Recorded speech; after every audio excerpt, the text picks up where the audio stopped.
Paramashivoham. Om Nithyananda Paramashivoham. Om Nithyananda Paramashivoham. Om Nithyananda Paramashivoham. Om Nithyananda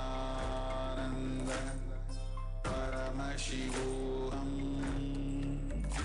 Om Nithyananda Paramashivoham. Om Nithyananda Paramashivoham. Om Nithyananda Paramashivoham. Nithyanandam Paramasugadam Kevalam Jnanamurtim Dvandvatitam Gagana Sadrisham Tattvamasya Ekam Nityam Vimalamachalam Sarvadi Sakshi Bhutam Bhavatitam Trigunarahitam Sadgurum Tam Namami. Nithyanandam, we offer our humble pranams, our humble obeisance at the divine lotus feet of the Supreme Pontiff of Hinduism, Jagatguru Mahasannidhanam, His Divine Holiness, Bhagavan Nithyananda Paramashivam. We welcome all the viewers across the world for this Uttamottama Seva to Paramashiva from Nithyanandeshwara Paramashiva Devalayam, Adi KAILASA Sarvajna Peetam. For those of you who are tuning in for the first time to KAILASA's Nithyananda TV, welcome to the official TV channel for Sri KAILASA, the only and greatest Hindu nation in the world. Nithyananda Paramashivam is the reviver of KAILASA, the ancient, enlightened civilization, and the great, cosmic, borderless Hindu nation. His Divine Holiness is an avatar from and is the Supreme Pontiff of Hinduism. His Divine Holiness has made the science of power manifestation, yoga, temple-based universities for humanity. Sovereign Order of KAILASA, led by His Divine Holiness, and Nithyananda Order of monks, nuns, and Hindu diaspora are working for global peace and to give a super consciousness breakthrough to humanity. Nithyananda Hindu University is the world's largest university with extended campuses in 150 countries, is collecting, organizing, preserving, time capsuling, decoding, spreading, and reviving 20 million source books of Hinduism and 64 sacred arts and sciences like Ayurveda, music, dance, sculpting, astrology, and Vastu. His Divine Holiness is the 293rd Guru Mahasannidhanam of Shyamala Pita Sarvajna Peetam, the ancient apex body of Hinduism, and the present emperor of Surya Vamsha Surangi Samrajyam. His Divine Holiness has survived the worst persecution of multiple assassination attempts on person and character by anti-Hindu elements. To explore more videos, you can visit KAILASA's Nithyananda YouTube channel. KAILASA is the nation which is revived by His Divine Holiness. As told by His Divine Holiness, KAILASA is nothing but the enlightened ecosystem of Tiruvannamalai gone right. Today, we are offering Uttamottama Seva to Goddess Lakshmi. As we are getting introduced to Uttamottama Seva, offering this Uttamottama Seva, pre-Satsang leading to Satsang by His Divine Holiness, let us share this all on social media platforms, Facebook, Twitter, and Instagram, and all other social media platforms. So Uttamottama Seva is the best of the best, and Seva is the offering. So it is the ritual of offering the best of the best to Paramashiva. Whatever is there that we have is from Paramashiva. And whatever we offer to Paramashiva comes back to us 1,000-fold, multi-million-fold. And Paramashiva is the source of everything, be it grain, skill, people, everything. And offering the best of the best is the way we can offer our gratitude to Paramashiva and being integrated to him and his words. And Agamas is the only thing that we can literally offer to him. Uttamottama Seva is an intricate ritual that is described by Paramashiva himself. And there are so many offerings that have come from the best of the best that is offered in Vedic tradition, from the instruments to the offering of the food that should be offered to Paramashiva, the various types of dance and the way it is danced. The Uttamottama Seva described by Paramashiva as the best of the best. We offer Abhishekam, Vastram, Gandham, Abharanam, Archanam, Dhupam, Deepam, Naivedyam, Aratrikam, Deepopacharam, Pushpanjalim, Chaturvedam, Gruhyasuktam, Agamastotram, Dravida Vedam, Sangeetam, Vadyam, Sasti Vachanam. The source of all these best things is Paramashiva. He has given these to us, and offering them back at his feet is what we do during this Uttamottama Seva. Thereby, we experience the Shaktinipata and the Advaita, the oneness with him, and as a result, we leave the stage and radiate the space and manifest the Shaktis of Paramashiva. And since it is also the Agama Vivi, Paramashiva's instructions, we offer them during this Seva. The best of the food offered as Naivedyam, the best of the movement a body can make offered as dance, the Nitya Seva, and the best of the sound, the offered as music, Sangeeta Seva, and the best of the consciousness offered as power manifestation, Shakti Avishkarana.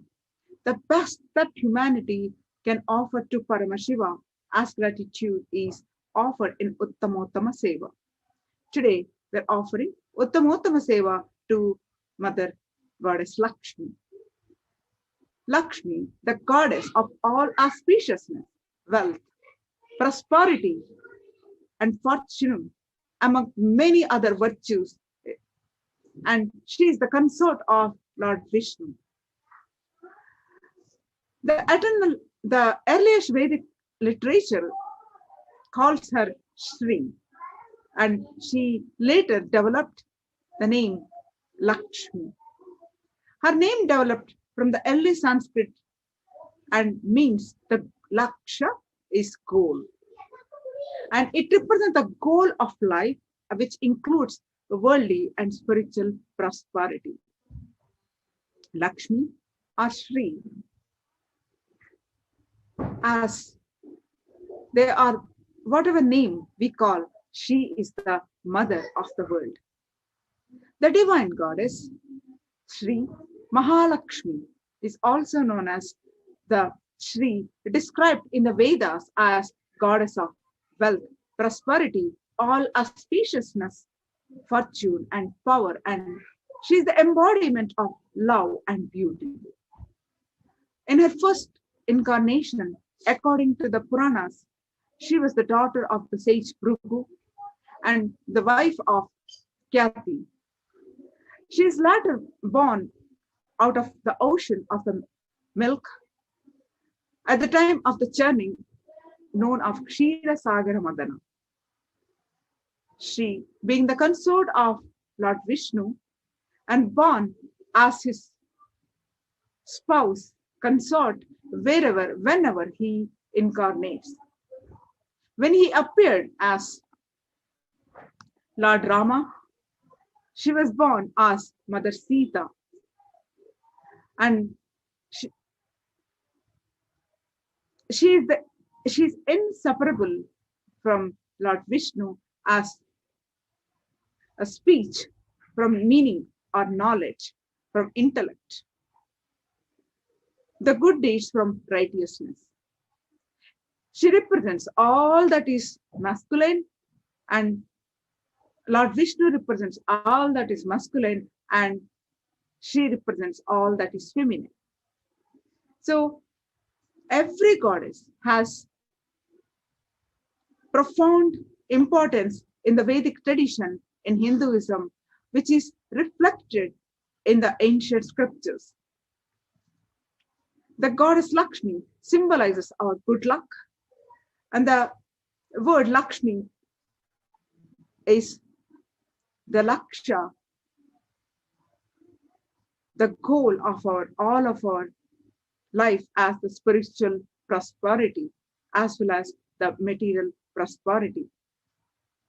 So there is a story associated with the incarnation of goddess Lakshmi, that this story begins with the meaning of meeting between sage Durvasa and Lord Indra. Sage Durvasa, with a lot of respects, offers a garland of flowers to Lord Indra. And Lord Indra takes the flowers and places it on the forehead of his elephant Airavata.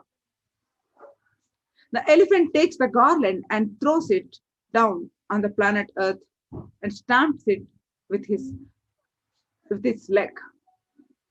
The chief of the sages, Durvasa, gets angry at this disrespectful treatment of his gift and says, "The king of the gods, you have the inflated ego, and with your arrogance, you have not respected the garland which was dwelling of the goddess of fortune."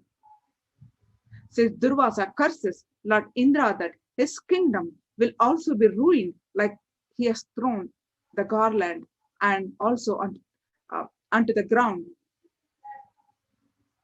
in his excessive pride, since Lord Indra has not bowed in front of him.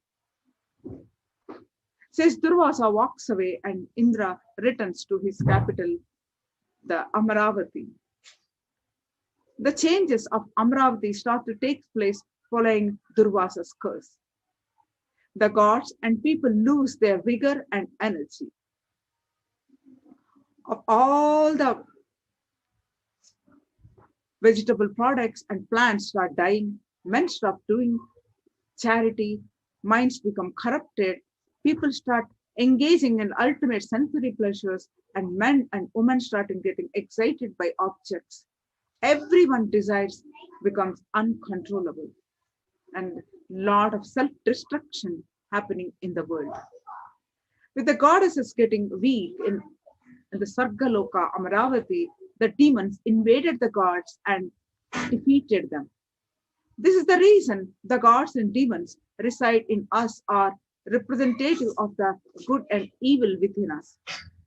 After being defeated, the gods went to Lord Vishnu, who was struggling, who suggested that churning of the ocean to restore the power back by the gods by providing them with the Amrit that would make them immortal. This is how the churning of the Milky Ocean began. The churning symbolized by the literal tug of war between the gods and demons in the story. From this churning, goddess Lakshmi rises out of the waves, seated on a full-blown lotus. The goddess Lakshmi chooses Mahavishnu as her consort, and the marriage took place between goddess Lakshmi and Mahavishnu. And all the gods immediately got their power back, all their wealth back, and they drank the Amrita and fought back the Asuras again and got all their Svargaloka back, the Amaravati back. The first lesson in the story is that Mahalakshmi, the goddess of fortune, forsakes even the gods if they become arrogant. Lakshmi, the goddess, is not only about material wealth, but when the goddess of fortune gets angry, it leads to an inability to perform good luck, good work, lack of energy, hunger, poverty, and lack of mental peace, lack of willpower and love, and lack of meaningless in life. So today, our Gurukul Balasans are offering the Uttamottama Seva to Goddess Lakshmi, Mahalakshmi. We're offering at this the divine, with the gratitude at the divine lotus feet of the Supreme Pontiff of Hinduism, Jagatguru Mahasannidhanam, His Divine Holiness, Bhagavan Nithyananda Paramashivam, blessings. Let us all stay tuned and enjoy this seva of Uttamottama Seva by our Balasan and get the blessings of Goddess Lakshmi and His Divine Holiness. Thank you so much, Nithyanandam.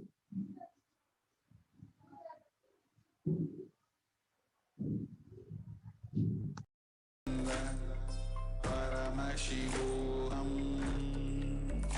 Om Nithyananda Paramashivoham. Om Nithyananda Paramashivoham. Om Nithyananda Paramashivoham. Om Nithyananda Paramashivoham. Om Nithyananda Paramashivoham.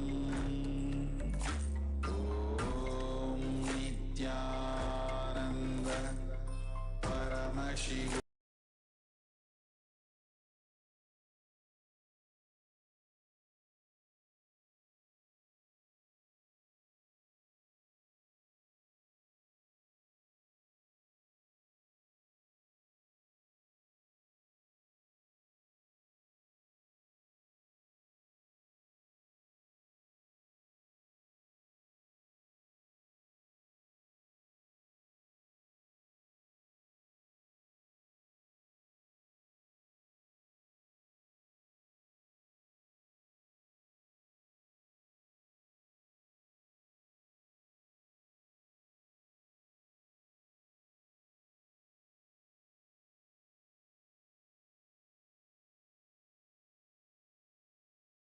Offering of the Uttamottama Seva at the feet of Devi Nithyanandeshwari Parashakti Sameta Sri Nithyanandeshwara Paramashiva is the offering of the Chaturveda.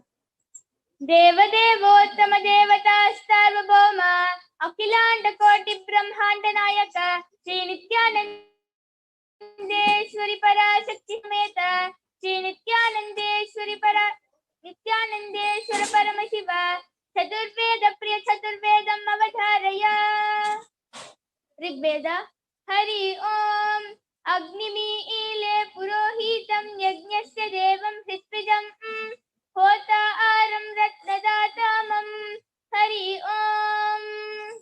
Yajurveda Hari Om Channo Devi Ishe Dorjetva Vayavasto Payapasta Devo Vastavita Praptaya Tushtastamaya Karmane.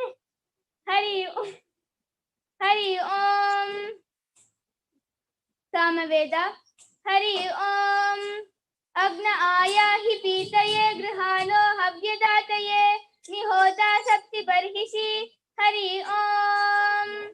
Atharvaveda Hari Om Channo Devi Rabishtaya Apo Pavantu Pitaye Chayo Rabishravantu Naha. Hari Om. The next offering of the Uttamottama Seva at the feet of Devi Nithyanandeshwari Parashakti Sameta Sri Nithyanandeshwara Paramashiva is the offering of the Agama Shloka. Deva Devottama Devata Sarvabhauma Akhilanda Koti Brahmanda Nayaka Sri Nithyanandeshwari Parashakti Sameta Sri Nithyanandeshwara Paramashiva आगम श्लोक प्रियागम श्लोकम् अवधारय।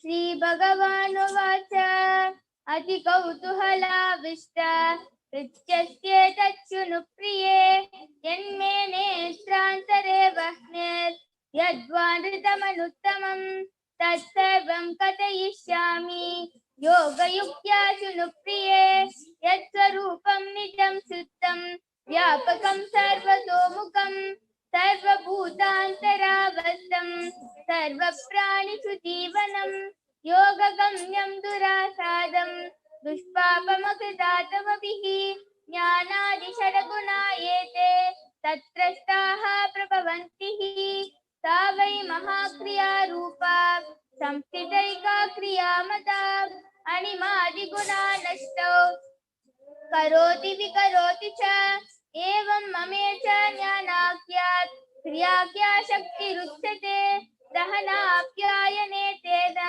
प्राकाशं विददाम्यहं सृष्टिं स्थितिं सम्प्रतिं च तृतनोऽभिददाम्यहम्.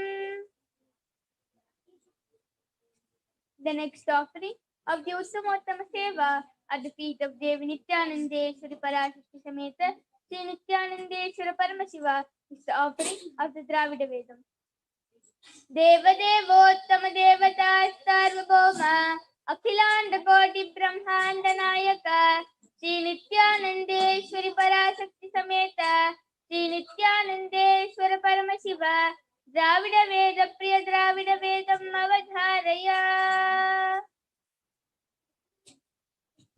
Veyur Toli Pangan Vidamunda Kandan Miganalla Vinay Kadavi Matar Tingal Gangai Mudimelan Induyan Ulame Pugunda Adanan ஞாயிறு திங்கள் செவ்வாய் புதன் வியாழன் வெள்ளி சனி பாம்பிரண்டும் முதனே மாசரு நல்ல நல்ல அவை நல்ல நல்ல என் அடியாதவர்க்கு மிகவே.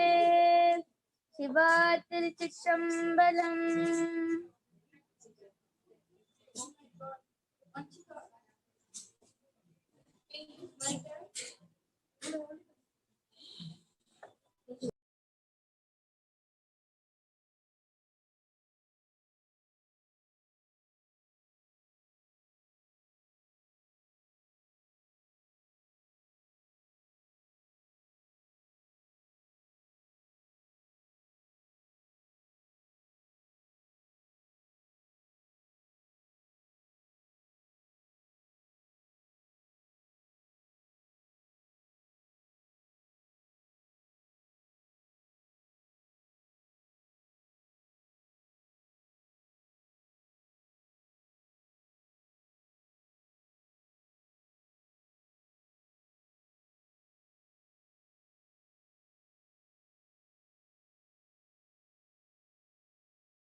At the feet of Devi Nithyanandeshwari Parashakti Sameta Sri Nithyanandeshwara Paramashiva is the offering of the Stotra Seva. Devadevottama Devata Sarvabhauma Akhilanda Koti Brahmanda Nayaka Sri Nithyanandeshwari Parashakti Sameta Sri Nithyanandeshwara Paramashiva Stotra Priya Stotram Avadharaya.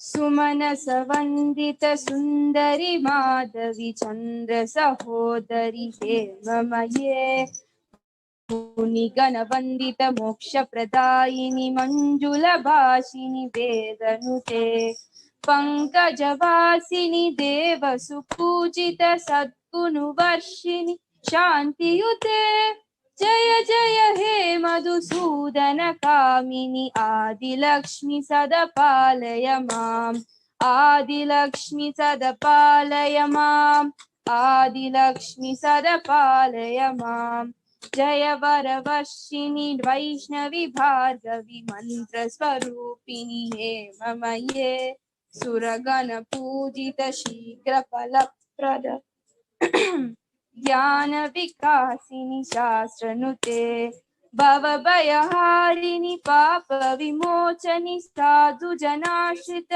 पादयुते जय जय हे मधुसूदन कामिनी धैर्य लक्ष्मी सदपालय माम् धैर्य लक्ष्मी सदपालय माम् धैर्य लक्ष्मी सदपालय माम् जय जय दुर्गति नाशिनी कामिनी सर्वफलप्रद शास्त्रमये रद गज तुरग पदाति समावृत मंडित पूजित मंडनुते हरिहर ब्रह्म सुपूजित सेवित ताप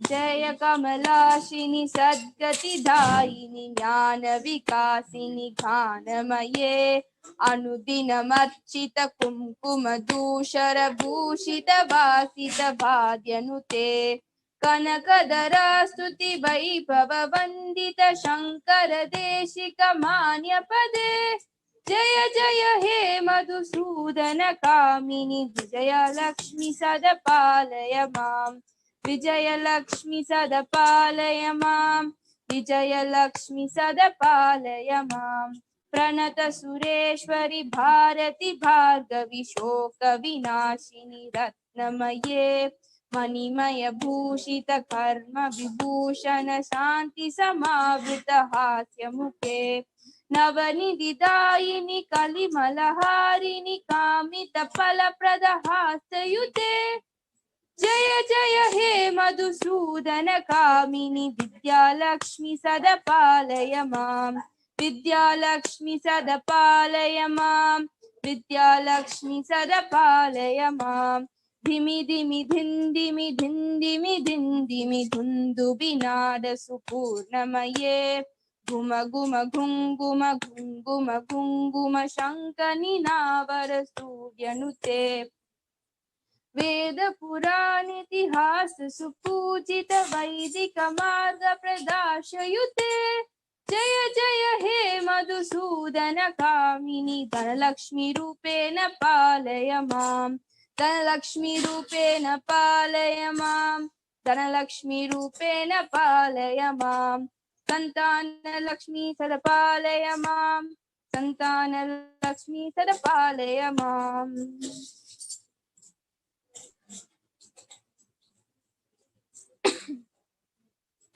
ओम नमो भगवते सदाशिवाय सकल तत्वात्मकाय सर्वमंत्र स्वरूपाय सर्वयंत्राधिष्ठिताय सर्वतंत्र स्वरूपाय सत्संतत्वविदुराय ब्रह्मरुद्रावतारिणे नीलकंठाय पार्वती मनोहराय सोमसूर्याग्निलोचनाय भस्मोद्धूलित विग्रहाय महामणिमुकुटधारणाय माणिक्यभूषणाय सृष्टिस्थिति प्रलय काल रौद्रावताराय दक्षाध्वरं ध्वंसकाय महाकाल वेदनाय मूलाधारैकनिनलाय तत्त्वातीताय गंगाधराय सर्वदेवादिदेवाय षडाश्रयाय वेदान्तसाराय त्रिवर्गसाधनाय अनन्तकोटि ब्रह्मांड नायकाय अनंत वासुकी तक्षक कारकोटक शंख कुलिक पद्म महापद्मेति अष्टमहानाग कुलभूषणाय प्रणव स्वरूपाय चिदाकाशाय आकाशिदिक् स्वरूपाय ग्रह नक्षत्र मालिने सकलाय कलंकरहिताय सकल लोकैक खत्रे सकल लोकैक भत्रे सकल लोकैक संहत्रे सकल लोकैक गुरवे सकल लोकैक साक्षिणे सकल निगम गुह्याय सकल वेदांत पारगाय सकललोकैकवरप्रदाय सकललोकैकशङ्कराय शशाङ्कशेखराय शाश्वतनिजावासाय निराभासाय निरामयाय निर्मलाय निर्मदाय निश्चिन्ताय निरहङ्काराय निरङ्कुशाय निष्कलङ्काय निर्गुणाय निष्कामाय निरुपप्लवाय निरुपद्रवाय निरवध्याय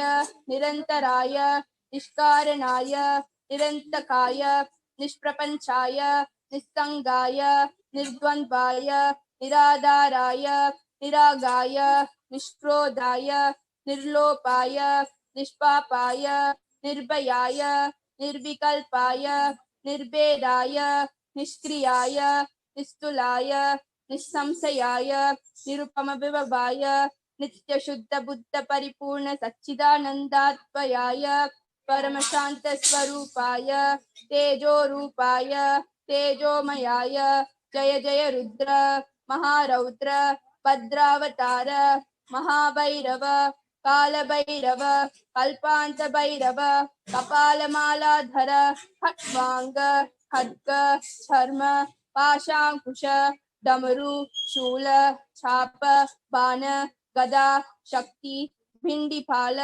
तोमर मुसल मुद्गर पाश परिग उशुंडी षटग्नि चक्राद्यायुध भीषणकर सहस्रमुख दंष्ट्राकराल वदन विकटाटहास विस्फारित ब्रह्मांड मंडल नागेंद्र कुंडल नागेंद्र हार नागेंद्र वलय नागेंद्र चर्मधर मृत्युंजय त्रयंबक विश्वरूप विरूपाक्ष विश्वेश्वर वृषभवाहन विश्वभूषण विश्वतोमुख सर्वतो रक्ष रक्ष मां ज्वल ज्वल महामृत्युमपमृत्युभयं नाशय नाशय चोरभयम् उत्सादय उत्सादय विषसर्पभयं शमय शमय चोरान् मारय मारय मम शत्रून् उच्चाटय उच्चाटय त्रिशूलेन विदारय विदारय कुटारेण भिण्डि भिण्डि खड्गेन छिण्डि छिण्डि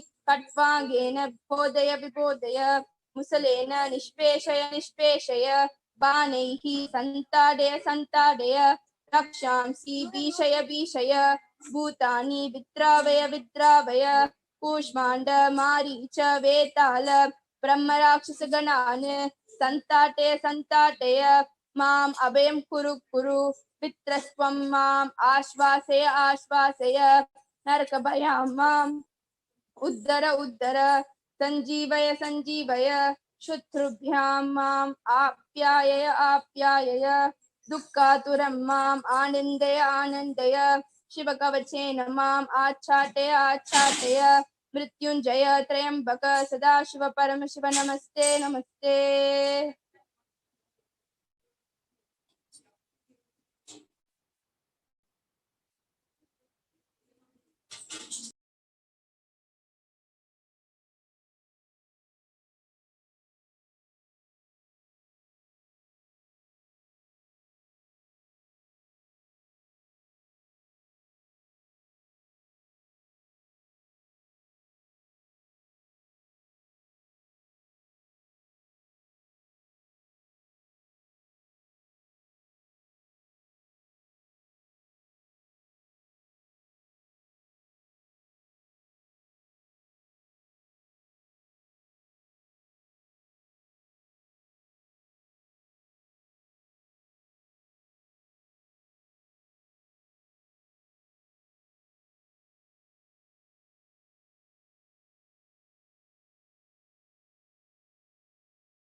Sri Nithyanandeshwara Paramashiva is the offering of the Sangeeta Seva.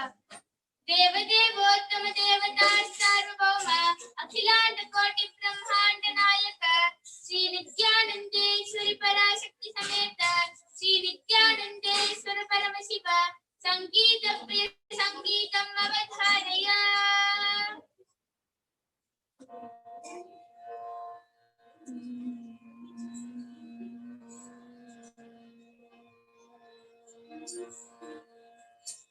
Nithyanandam Paramasukadam Kevalam Jnanamurtam Dvandvatitam Gagana Sadrisham Tattvamasyadilaksham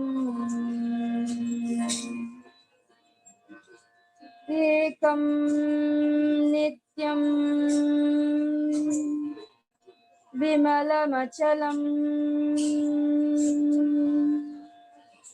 Sarvadi Sakshi Bhutam Bhavatitam Trigunarahitam Sadgurum Tam Namami.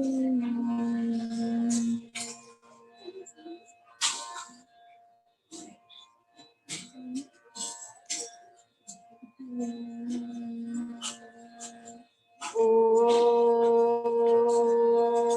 Nityeshwari Om Nithyanandeshwari Om Nityeshwari Om Nithyanandeshwari.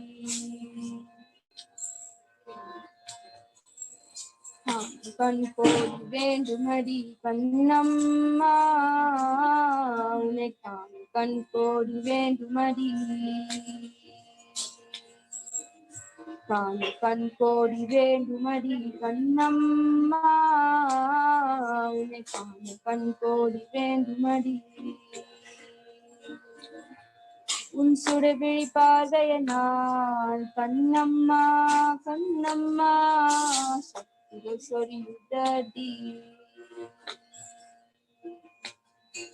Unmaya Kandalale Kannamma Kannamma Mandala Uirinandal Sittattu Talibudane Kannamma Siripalu Naravaitai Sittattu Talibudane Kannamma Siripalu Naravaitai Siripalu Naravai Sai Kankodi Vendumadi Kannamma Kankodi Vendumadi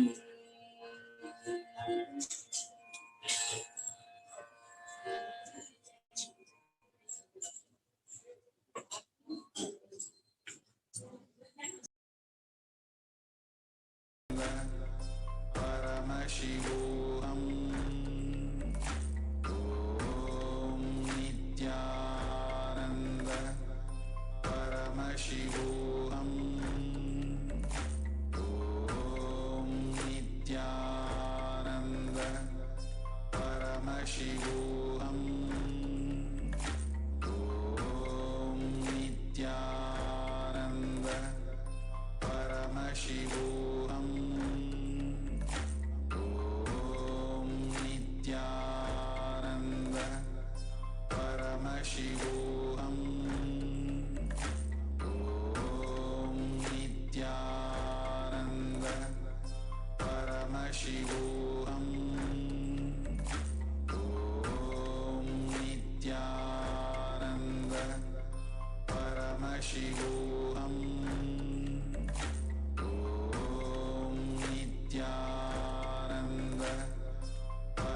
Paramashivoham. Om Nithyananda Paramashivoham.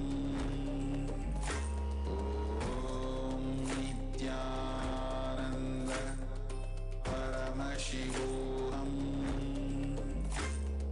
Om Nithyananda Paramashivoham.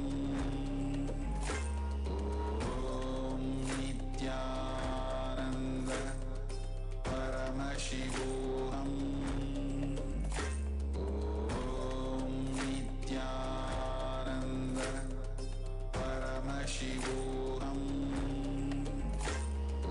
Om Nithyananda Paramashivoham.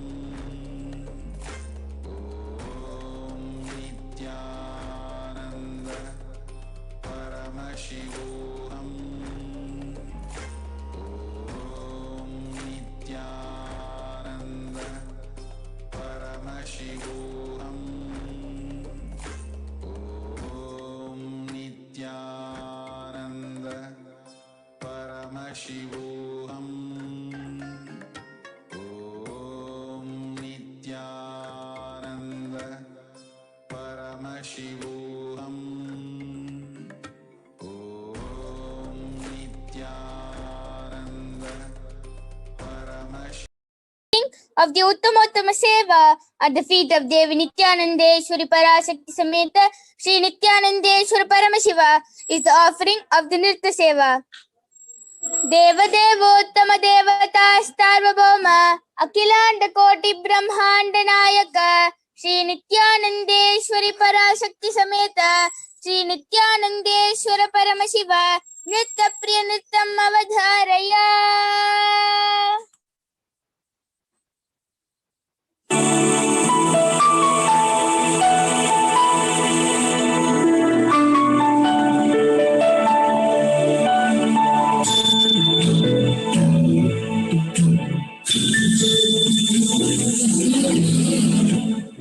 Sumanasavandita Sundari Madhavi Chandra Sahodari Hemamai Munigalavandita Moksha Pradayini Manjulavashu Vedanabe Pankajavashini Deva Sumujita Sadguravashini Shanti Yude Jaya Jaya He Madhusudana Kamini Adi Lakshmi Jaya Palayama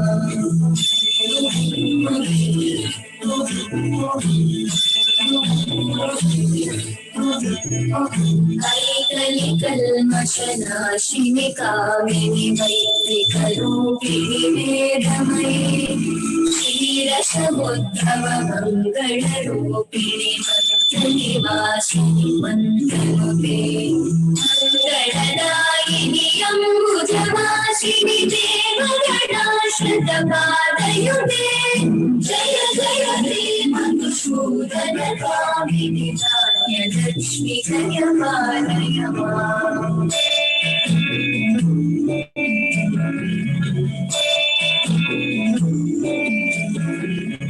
Jaya Varavargini Vaishnavi Bhargavi Mantraswarupini Mantramayi Suragana Pujita Shri Krapala Pradanyana Vikasi Shastranude Bhavagayamarini Bhava Vimochani Sadhu Janashratapādayude Jaya Jaya He Madhusudana Kamini Jaya Lakshmi Jaya Palayama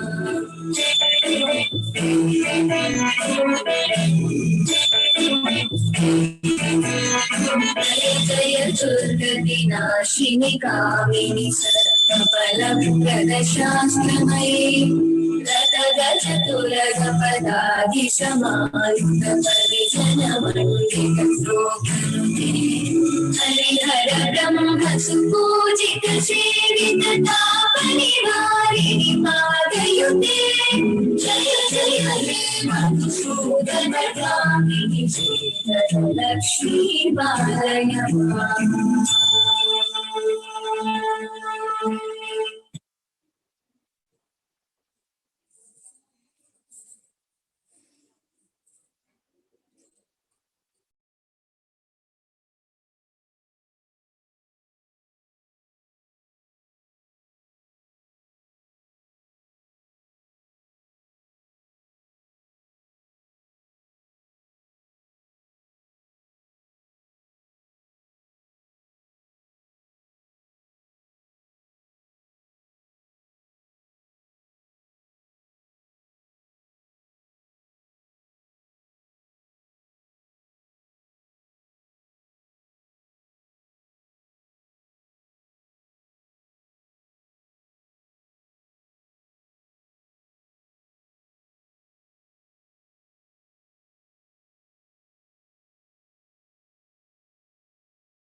feet of Devi Nithyanandeshwari Parashakti Sameta Sri Nithyanandeshwara Paramashiva is the offering of the Paramashiva Shakti Avishkarana.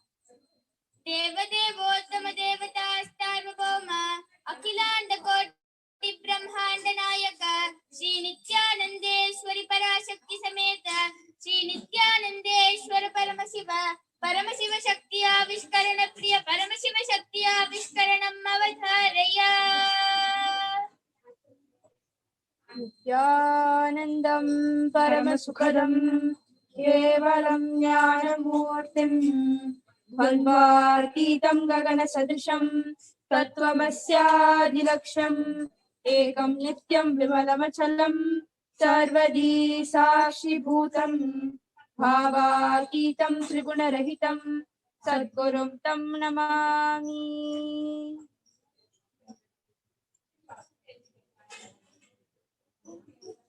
I welcome all the disciples, devotees, participants, and viewers from various different social media platforms joining us today for the most awaited and extraordinary session, that is the Paramashiva Shakti Avishkarana or the Power Manifestation segment of today's Uttamottama Seva. I welcome all of you with my humble obeisance.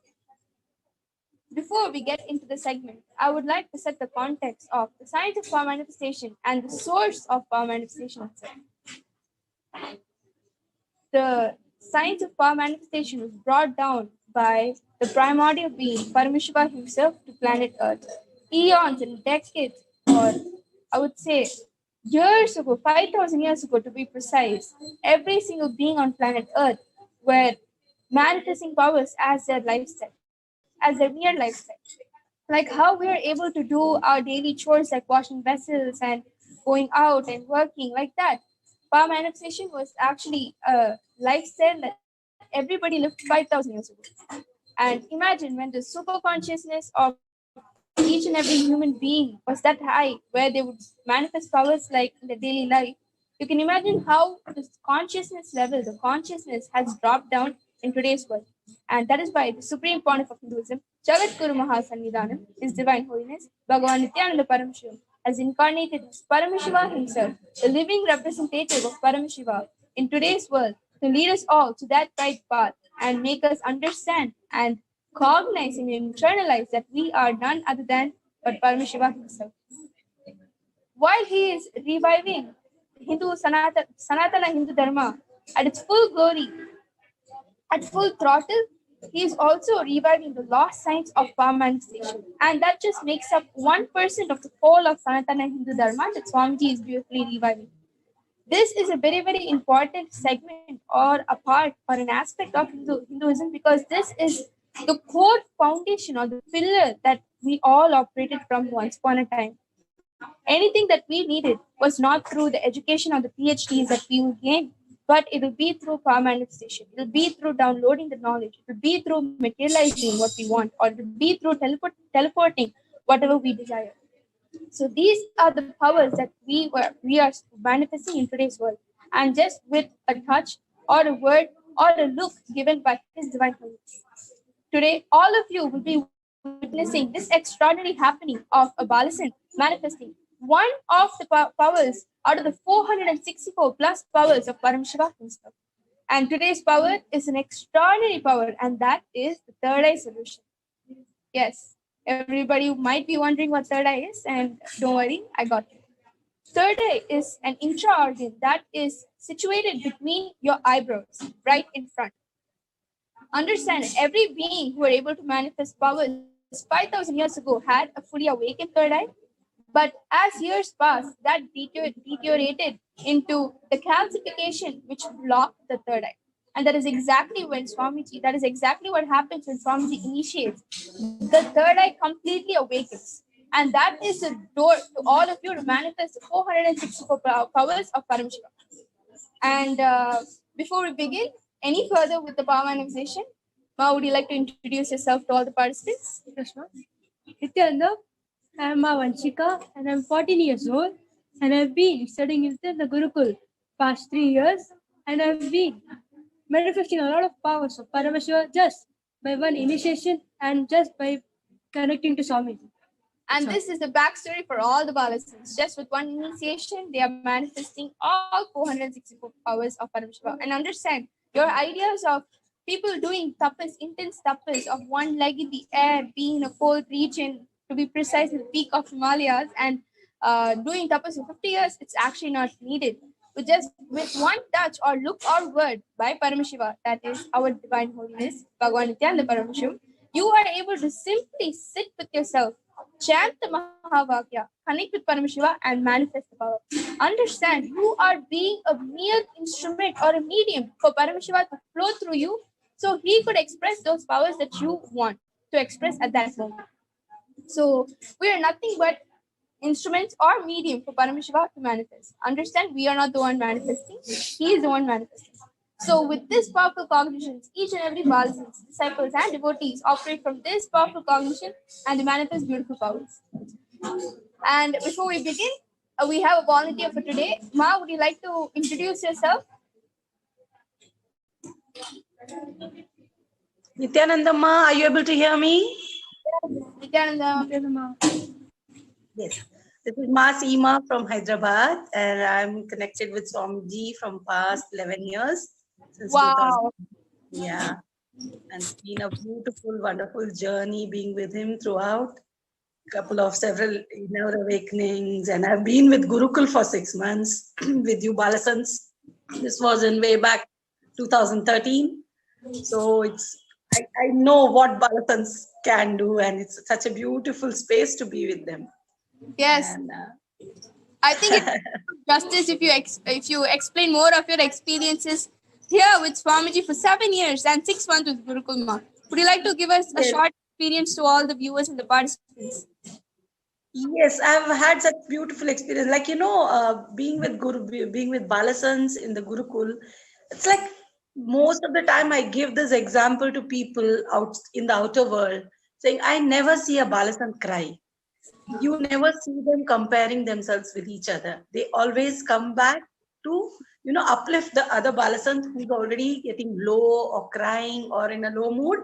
They come back and they say, hey, be the powerful space. Swamiji has not taught us to be like this. So this is a very beautiful space, which I keep sharing with people in the outer world, saying this is what Swamiji's kids, Swamiji's Balasans are. And it's life is like just a beautiful journey for them. And it's so beautiful, ma. So beautiful to be there. Yes. Exactly. That is the love and hard work Swamiji has put on the Balasans and making the whole Kailasa itself, ma. Because, like you said, you don't see any Balasan crying, or even if they are crying, they are out of that negative space immediately, because that's not the powerful cognition that we give them. We give them what Swamiji talks about in the Satsang, and they immediately lightened up and they are bright, and they don't even remember what happened to them. That is a space where that's a space that Swamiji has beautifully created from the start. And he is the one who is actually letting us out of this delusion. We are not dwelled in this delusion for too long. With the grace of Paramashiva, we're out of it, and we easily complete. Completion is like our second language. We complete and we're out of the delusion. And that is exactly what His Divine Holiness wants to spread through Nithyananda Gurukul and the Balasans. Not just us, but also the devotees and the disciples. So today's power is going to be third eye solution, and the power is an extraordinary power, because understand, the third eye is able to scan what obstacle is stopping you from manifesting the reality that you want in your life, right? So when you are going through your life, you might have experienced few blocks, or you might just not know why this is happening to you again and again. You sit and ponder, what are you doing wrong? What am I doing wrong that this is happening? Or why am I manifesting this kind of a space even though I don't want it? So these kind of basically confusing questions that you normally have in life will be completely solved through this power of third eye solutions, because third eye taps into the root pattern, that is the root pattern that you have, which is actually encouraging it to branch out into these confusions. It will tap into that root pattern, tell you what it is, and at the same time give you a solution for you how to get rid of it, so you can manifest the reality that you want and live the life of Paramashiva. So Ma Seema, this will be the power, and Ma Vanshika here will be manifesting it and telling you what is stopping you? Or not just that, you can be specific with the scan that you want us to do. Anything specific that you would like Ma Vanshika here to scan for you? Yeah, I keep experiencing this lot of fluctuation in my relationships. So I just wanted to know what happens, and I feel a huge disconnect, and then then I feel like no, this is not the way, and then I try to align myself back, and this is what I'm experiencing with Swamiji too. So I just wanted to specifically scan that and give me a beautiful solution. Ma Seema, you're in the right platform. You're actually in the right platform and right power also for today. And understand, when the third eye scans whatever obstacle that you're going through in your life, ma, be assured the minute the third eye falls onto your body, the healing starts happening. Regardless of any power, the third eye has the healing capacities, no matter what your body is going through, which is also a contributing factor for you to feel a certain way, will be healed completely.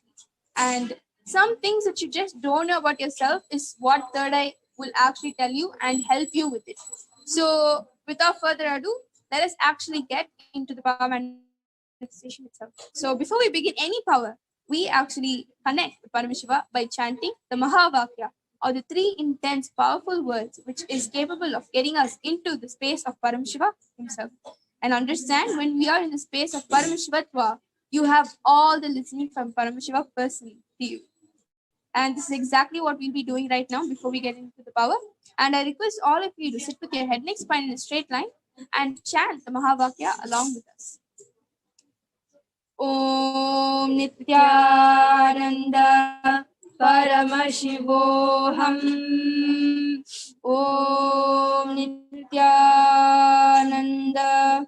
Paramashivoham.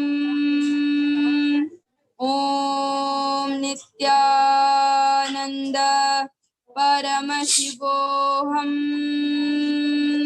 Om Nityananda Paramashivoham. Om Nityananda Paramashivoham.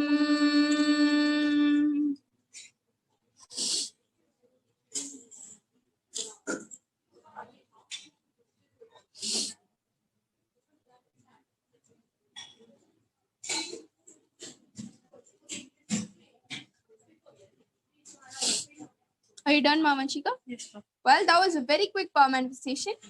Yes, Mavanshika, go ahead and reveal what Paramashiva showed you. Nityananda, so Swami revealed me that for your relationship problem, first you should stop worrying about it so much, because you're worrying it about so much, it continues to increase. To the moment you surrender and drop the worrying less of yours about this relationship matter, that is making, because of that worrying about the relationship only, the relationship is not happening, means it is, the problem is more and more increasing because you're worrying so much. And somebody revealed me that you should sit till looking into completion, which will really help you out, and the relationship problem you have will be healed, and it will be completely fine, and everything will be absolutely fine. So, Ma Seema here has to complete with the white pad. Yeah. Ma Seema, Ma Vanshika has beautifully repeated, saying that since you keep worrying about the relationship matters in your life, is what is increasing that drift between you and the relationship that you desire or you want. That is why this fluctuation is happening. So Ma Vanshika is saying that stop worrying about it, just surrender and leave it to Paramashiva. That is his job, and he will take care of you, right? So for you to come out of this problem or overcome this obstacle in your life, sit, look in, and complete with this pattern by surrendering everything at the feet of Paramashiva himself. So are you understanding, Ma? Are you able to relate with it? Yes, ma, very much. Thank you so much. You're able to relate? Yes, Ma. Yes. So the solution is sit and complete with this pattern, and then you will see how life itself will beautifully manifest in you. Yes, ma. Thank you so Ma, much. would you like to share your experience with this power manifestation, Ma? Yeah, I could very well relate, because this perception or this way of looking at problem didn't occur in my mind. I was thinking why it's happening, but I was not like, immediately when I feel there is a fluctuation again, I'll go off in the deep worry. So that is creating more problem. It was like a vicious circle. So which I was not able to realize or get present to. So thank you so much, Ma. Now I'll be more aware and stop worrying and keep surrendering everything at Swamiji's feet. Yes. Like Swamiji says beautifully in Satsang every day that we are Paramashiva, so Paramashiva cannot have any worries. Yes. So that powerful cognition, operate, and you will see how beautifully life will manifest you. Yes, Ma. Thank you so much. Yes. And all the participants and the viewers, you have witnessed one of the most extraordinary happening in today's world, because understand, this was not alive for 5,000 years before, and now Swamiji is beautifully reviving the lost science of power manifestation, and he's initiating millions across the globe who is able to manifest these 464 powers of Paramashiva life.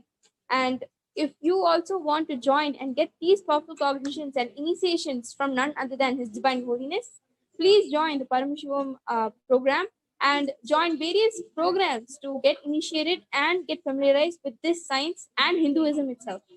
And we would like to offer our gratitude at the lotus feet of the Supreme Pontiff of Hinduism, Jagatguru Mahasannidhanam, His Divine Holiness, Bhagavan Nithyananda Paramashivam.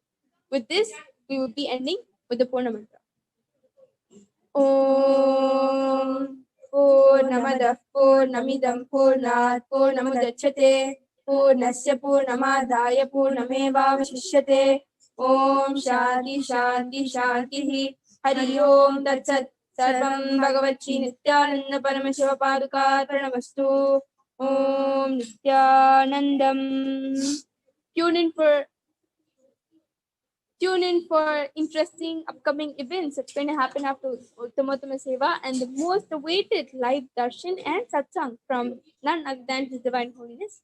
And make sure to tune back tomorrow at 6:30 IST for Uttama Seva again. Thank you, Nithyanandam.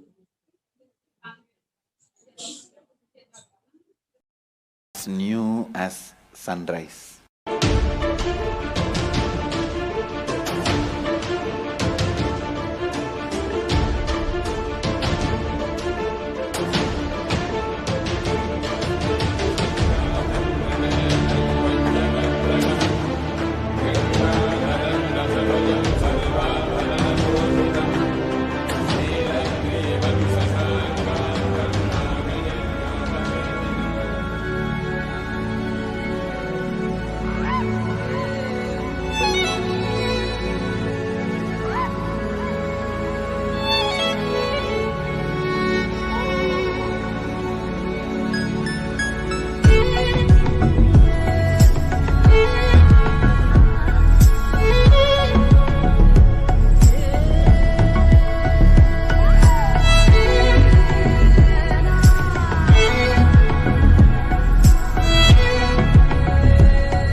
Various incarnations happened, gave a breakthrough to consciousness and gave opening to the next level. My responsibility is to introduce new consciousness which manifests powers of Sadashiva. As Mahamandaleshwar of Mahanirvani Akada, the oldest apex body of Hinduism, I welcome every one of you.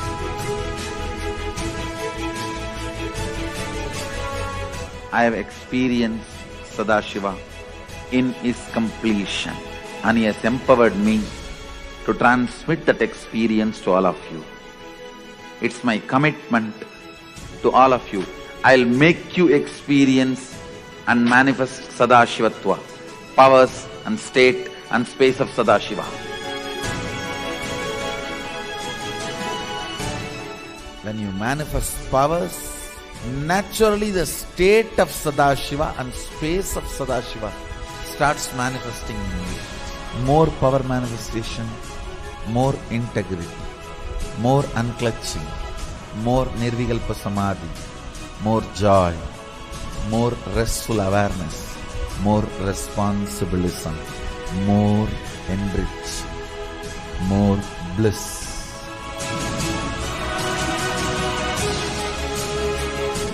This tradition has a capacity to retain its authenticity and originality.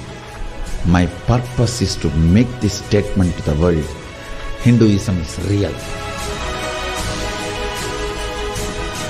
Ideas move from mind to mind. Energy moves from space to space. Cognitions move from body to body.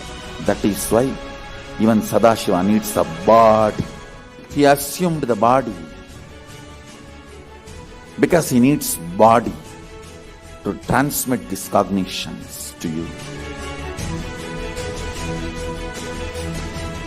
Whatever I am doing is reviving the original science as expressed in Sanatana Hindu Dharma, Vedas and Agamas of the Hindu tradition.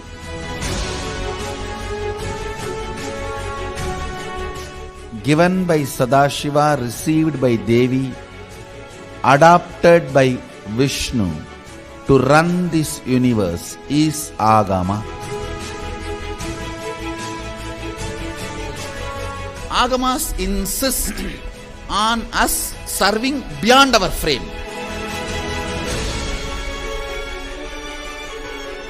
Whatever experience, anubhuti I had by my Guru's grace, Atma Pramana, I do acid wash with Shastra Pramana, Apta Pramana, the ancient masters' experiences. Whatever finally stand, I share it with the world as Sakshi Pramana. I welcome everyone for the grand feast of Sanatana Hindu Dharma. Let us go on contributing.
Sukadam Kevalam Jnanamurtim Dvandvatitam Gagana Sadrisham Tattvamasyadilaksham Ekam Nityam Vimalamachalam Sarvadi Sakshi Bhutam Bhavatitam Trigunarahitam Sadgurum Tam Namami. Nithyanandam, and welcome everyone for this beautiful evening of Nithyananda Satsang. As we are all getting ready to receive Swamiji for yet another special Satsang, where as we are entering into the phase of the end of the Pralaya, which started on the 14th of December, and Swamiji said that end of the Pralaya phase will be till the 11th of March, Shivaratri.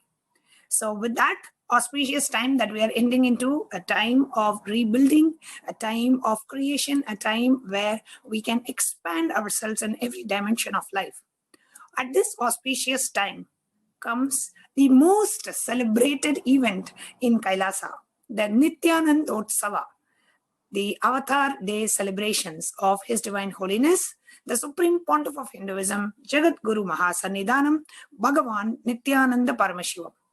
What is Nithyanandotsava? What are the special festivities and rituals we are having as a part of Nithyanandotsava? Joining me today in this panel is Ma Nithya Pramayananda. Nithyananda Ma, can you share a little bit about what's upcoming in Nithyanandotsava? What's special this year? Nithyananda Ma, and welcome all the viewers. And thank you for this introduction. And I'm sure that everyone who already has joined us for today's segment is eagerly awaiting seeing Swamiji as every day. And yes, indeed, we are shortly entering the Nithyanandotsava, that is all awaited celebration of the Avatar that is in the physical form with us, our beloved Swamiji. So, as always, the Nithyanandotsava, when it ends, we are eagerly awaiting for the whole year to start it again, and we prepare in anticipation to celebrate the great happening of the Avatar. So, as always, the Prataksha Parapuja Seva, it's the most precious to all the devotees, to the disciples, to offer. And I would like you to invite you to see this short video.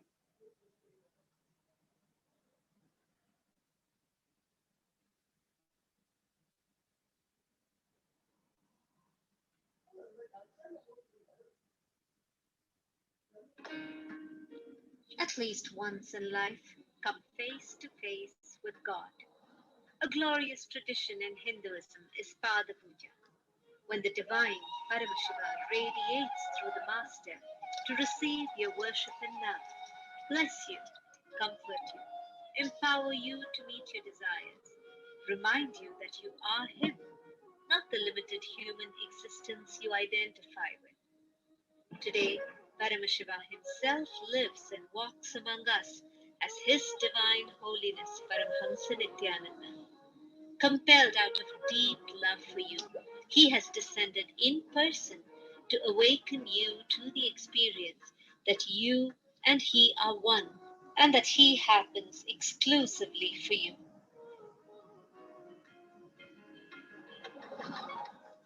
If you decide you, me, you, I'll give me to you.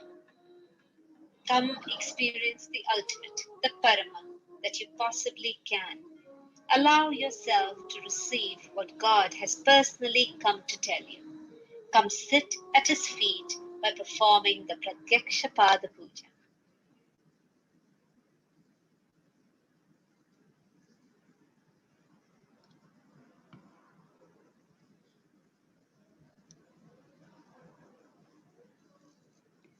So, yes, the Nithyanandotsava starts soon on the 29th of December and will last for 10 days until the culmination, the 7th of January, the 43rd Avatara Dinotsavam, and then we'll lead again from 7, 8 to 17 of January. So we've got many days of celebration, an opportunity to celebrate the Supreme Pontiff of Hinduism, Jagatguru Mahasannidhanam, His Divine Holiness Bhagavan Nithyananda Paramashivam, Avatara Dina Brahmotsavam.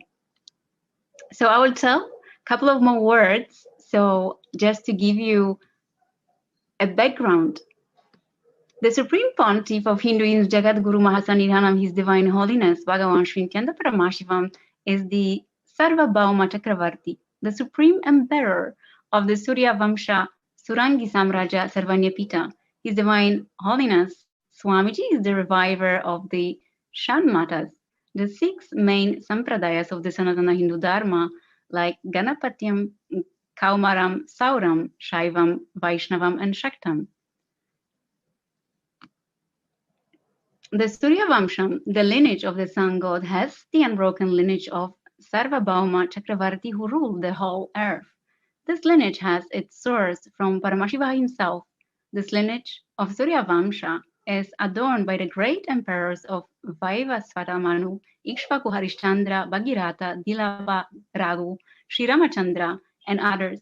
The Surya Vamsha has an unbroken record of upholding the Sanatana Hindu Dharma by reviving all its sciences, arts, literature, and pantology of worship. His Divine Holiness, our Swamiji, is the ruling pontiff of 19 samrajas that have the devatas of the Shanmatas of their presiding deity. His Divine Holiness Swamiji has revived the Shanmatam, the six prime sampradayas of Sanatana Hindu Dharma, Ganapatyam, Kaumaram, Sauram, Shaivam, Vaishnavam, and Shaktam. The presiding deity of Ganapatyam is Ganapati, the presiding deity of Kaumaram is Subramanyam, and that of Sauram is Surya. The presiding deities of Shaivam, Vaishnavam, and Shaktam are respectively Paramashiva, Mahavishnu, and Parashakti. During this Nithyanandotsavam, we celebrate this Leela of His Divine Holiness Swamiji, who is the embodiment of all gods and goddesses, Sarva Deva Devi Swarupa, of reviving the Shanmatan by offering various worships as per the Shanmatas of Sanatana Hindu Dharma. And the Shastra Pramana, Paramananda Tantra, 2nd chapter, verse 7 to 10. And the Paramatantra says there are 6,000 Agama scriptures about Mahavishnu, 10,000 Agamic scriptures about Shiva, 100,000 Agamic scriptures about Devi, 1,000 Agamic scriptures about the Mahaganapati, 2,000 Agamic scriptures about Surya, 7,000 Agamic scriptures about Bhairava. His Divine Holiness Swamiji has installed deities of all the Shanmatams across the globe in the Sarvanya Pitas of Sri KAILASA. His Divine Holiness Swamiji has also revived all the source scriptures of Sanatana Hindu Dharma as it was revealed by Paramashiva hundreds of thousands of years ago. This year, in the Nithyanandotsavam, we celebrate this Leela of His Divine Swamiji, the revival of Shanmatas, through various Kriya Para rituals of the Agama, and thereby celebrate His Divine Holiness Swamiji's Leela of Shanmata Punarudharam. And you can see the photographs of many temples that Swamiji has installed since his active public life. And so you can register for all the sevas that are upcoming. And of course, we invite you to, if you are new to KAILASA, you can sign for the gratitude offering, that is the Parapuja. And there will be many offerings, and we will be every day inviting you and sharing with you more information on that.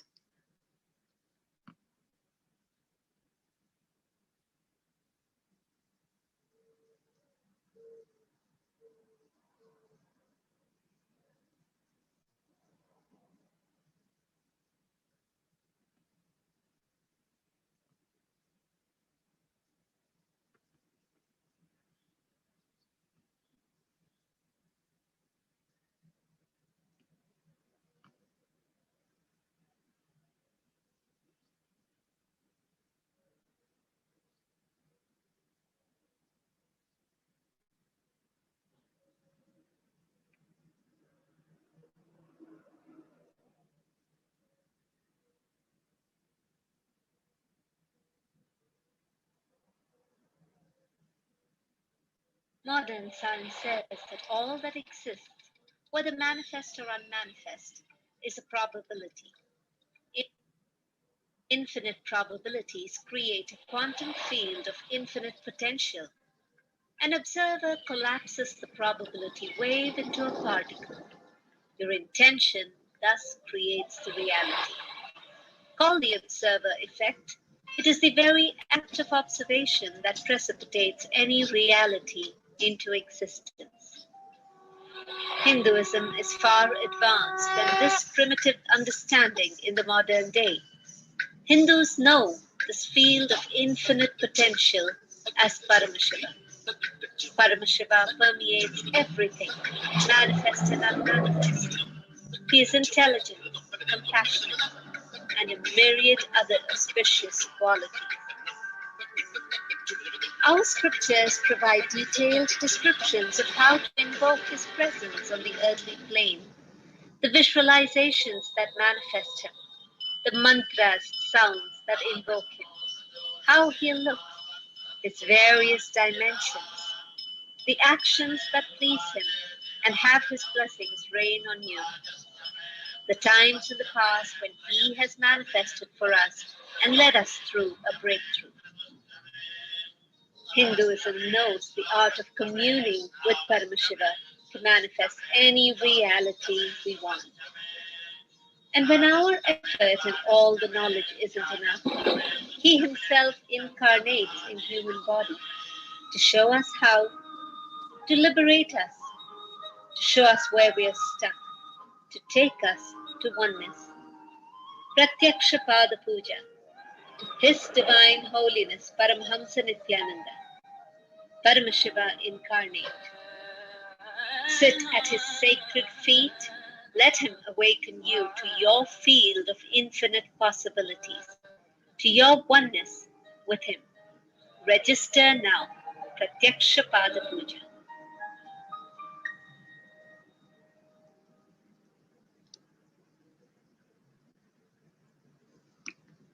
So once again, you can sign up for the temple sevas at tiny.cc/sevas.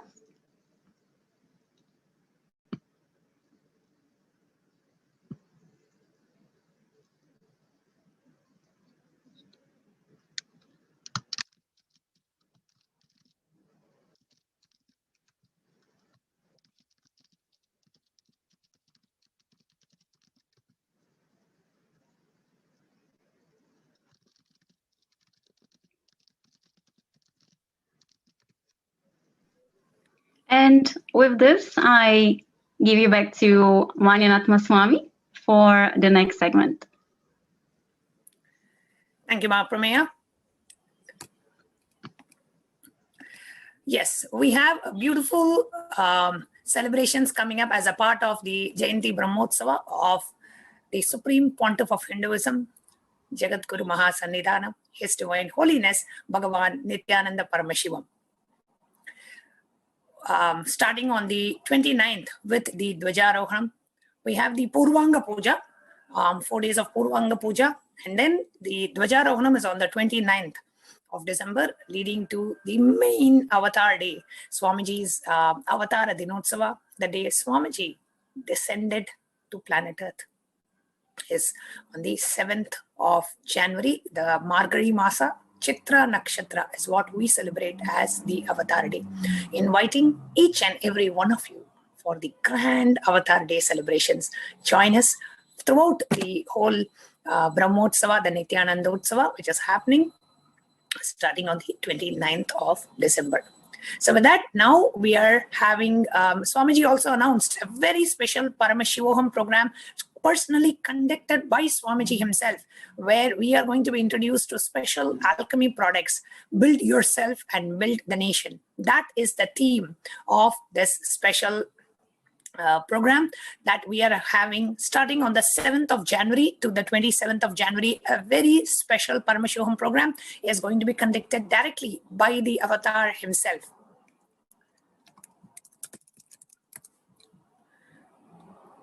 So the link to register will be on the screen, kailasa.org/Paramashivoham.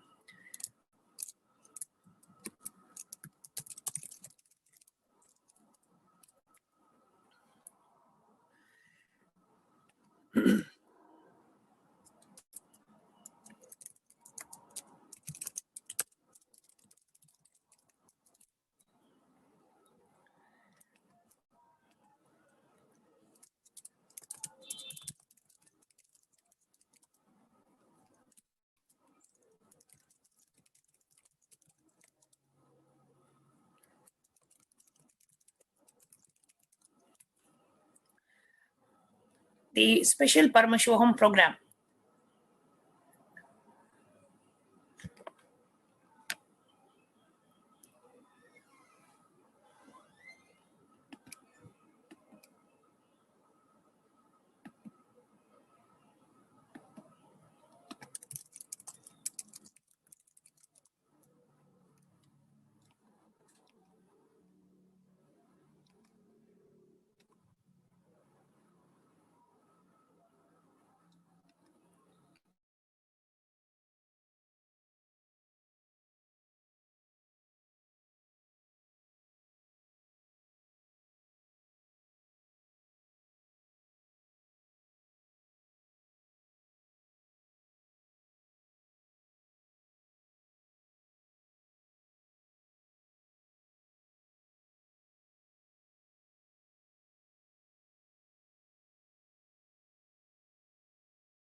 Yes.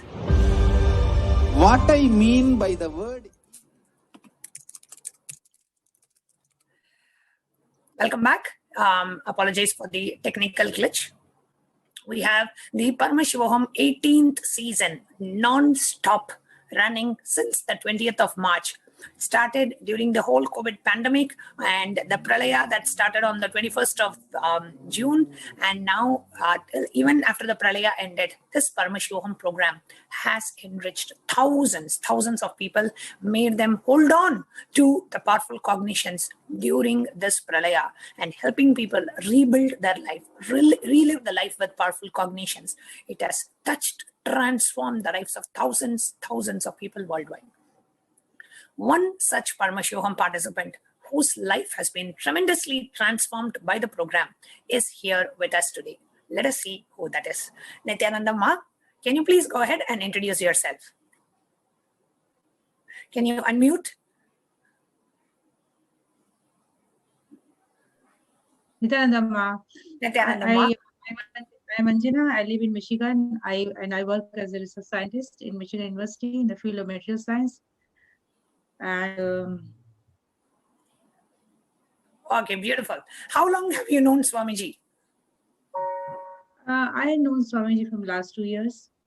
I was introduced by my friend. But before that, I had seen Swamiji somewhere in the net. But I started listening to Swamiji's Satsang from 2008-17 onwards. Yeah, so it was, and then. Wonderful.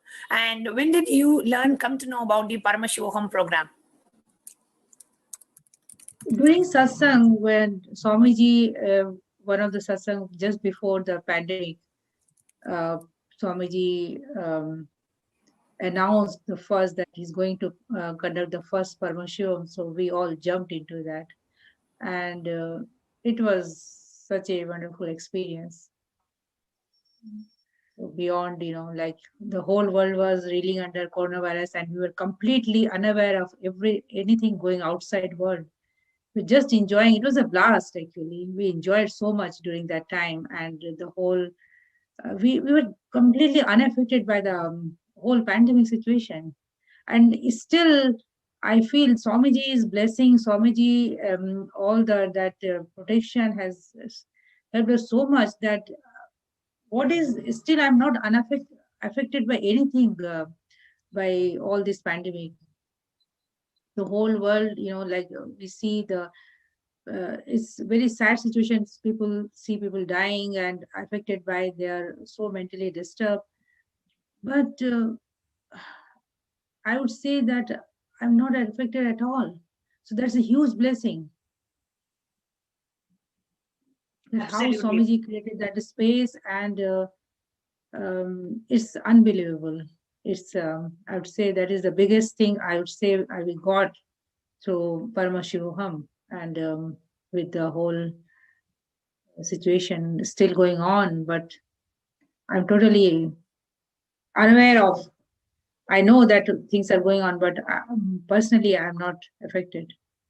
With so much going on around the world, so much of panic, so much of stress, so much of anxiety, so much of people feeling depressed. Amidst all of that, you not even being affected by any of this happening outside, the economic shutdown, people losing jobs, people sitting in their home, not knowing what to do. People are feeling the pandemic fatigue. People are scared. People are stressed. People are anxious. People are going through so much. Amidst that, we have to live our lives with powerful cognitions.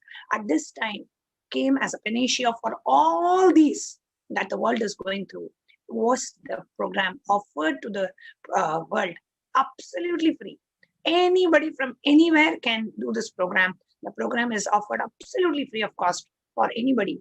And it is just based on the program is offered by KAILASA for each and every being to live and transform and to equip themselves. See, when there is going to be an power outage or a gas outage, we always plan and equip ourselves. We fill our kitchen, we fill our pantry, we fill our car just so that we are protected during that time.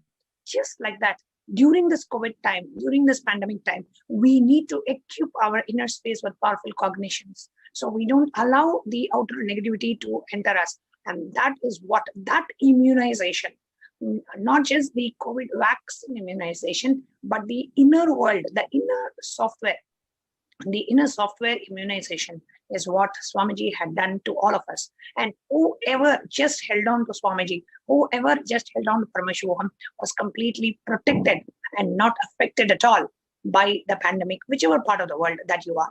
Personally, what are the changes that you saw in your life before Paramashivoham, after Paramashivoham? There's a lot of expansion in every sphere of life. I am mentally, health-wise, mentally I am a more confident person. I understand life better. I understand, as Swamiji says that Jiva, Jagat, and Ishvara. So I have a better understanding how the cosmos works. How it's a lot actually. I would say. Lot of expansion, lot of better understanding of life, how to handle life, how to even not for myself, my family members, like how to handle the situation. Those powerful cognition helps us a lot. And not only powerful cognition, all the initiation we got through Swamiji, all the Paramashivam during all the program. It was, I think, a very beautiful experience. And lot. I think I'm a very changed person after attending Paramashivoham.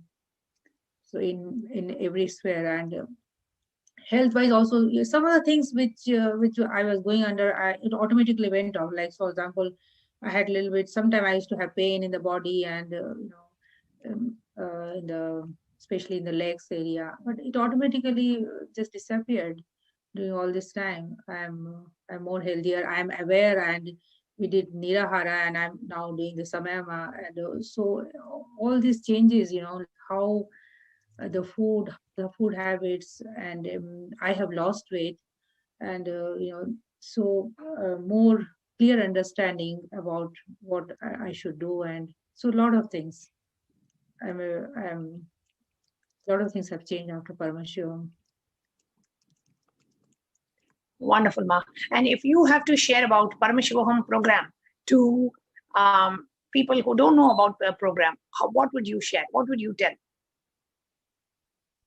Please join. I would say, please join. It is a life-changing program. It will change your life forever. That is my, like in many level, and it gives a possibility for everything. We did a lot of power manifestation. I can never think that I can roll coconut on my hand. I can create that whole particles on my hand, even my brother's hand sitting in India. I can increase the height of my sister. sitting in India. So those things, those possibility that you can do anything you want. And power manifestation was such a beautiful experience, tangible experience, like, so a lot of things, and blindfold reading, now I'm thinking, okay, I have to probably whenever I think of studying an article, I'm thinking to download. There are ways that we can do. That is such a powerful way of Sanatana Hindu Dharma that is, as Swamiji says, that it's not a religion, it's a greater science. So it's a totally, it's a blast, I would say, that we had doing the Paramashivoham in everything. So please join. Beautiful, Ma. Anything else that you would like to share about Swamiji, about your connection, your experience? And for those of them who do not know about Avatar yet, who do not know that an Avatar exists today, what is it that you would like to share? Swamiji is, I would say that he is in the breathing space. He is there for you all the time. It's such a powerful experience, powerful feeling to know that Swamiji is there for you. Very recently, I would say one incident in my life that my sister's home in India, she lives in Jaipur. There was water coming inside. It was a rainwater, and because there a little bit of first time, I think probably the water came from somewhere. It was going inside, and the level was going up. And she just called me that we are underwater. I just prayed to Swamiji. I called some sannyasis, and with the Swamiji's grace, immediately in a few minutes, everything came level down, and they were safe. So it's a huge thing to know that Swamiji is in your life. Swamiji takes control of everything. So that's I think biggest gift, I would say. Wow, beautiful. We have Swamiji protecting us at any moment. Just think about Swamiji, pray to Swamiji, chant the Mahavakya, and there he is. So beautiful, Ma. Thank you so much for coming and sharing. And yes, thank you so much today for coming and sharing your experience with the world. Dear viewers, if you are here watching this program, join Paramashivoham. At least attend 3 to 4 seasons of Paramashivoham to really get the full benefit of the program, to be able to understand and imbibe the powerful cognitions, equip yourself with powerful cognitions, live life with powerful cognitions, and a life of completion manifests what you want in your life. So whether it is health or wealth or relationship or experiences or career breakthrough, whatever you want, it happens from the space of completion. Right? We keep trying different things in the outer world. We change jobs, we write exams, we improve our leadership qualities, but all that is only surface level. The depth of it is the space of completion. More and more we ground ourselves in completion. More and more we ground ourselves in oneness. More and more we ground ourselves in that Paramashanta Swarupa. More and more we apply the greater science of Hinduism in our day-to-day life. We manifest what we want in our life. And that's what Hinduism is all about. It's a science of manifesting reality, the science of living enlightenment. And that is what we share with each and every one of you in this Paramashivoham program. So please come and attend this program and enjoy the benefits that Swamiji is giving it out completely free of cost to each and every one of you. Okay, so that is the Paramashivoham program. The program does not have any fixed fee. The program is based on Guru Dakshina offering. Whoever, out of their gratitude, you want to offer the Guru Dakshina, you can offer it at the end of the program. So anybody can join from wherever you are. Just go to kailasa.org/Paramashivoham and register yourself. With that, we now move to the next segment of this evening satsang, which is the Vakyartha Sadas. Today we have a very interesting topic for the Vakyartha Sadas, which is secularism. Is it for or against Hinduism? We have a very interesting panel joining us for the Vakyartha Sadas today. But before that, let us all join and be a part of Kailasa. So if you are watching us and you really want to come to Kailasa, you heard recent Swamiji's announcement that yes, you can get a 3-day visa to have the darshan of Paramashiva physically in Kailasa, and you're like, oh my God, that is a jackpot. Who will get a visa to go to Kailasa to see Paramashiva? The first step that you need to do is to become an e-citizen of Kailasa. So how do I become an e-citizen of Kailasa? What does it really mean?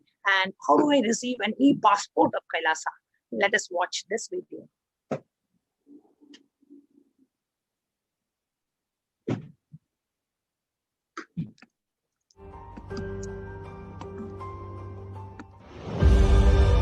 What I mean by the word KAILASA, listen intensely. Enlightenment ecosystem, literally enlightenment itself, in your own home, wherever you are. If you cannot come to Kailasa, it's okay. Kailasa can come to you. Kailasa coming to you is KAILASA.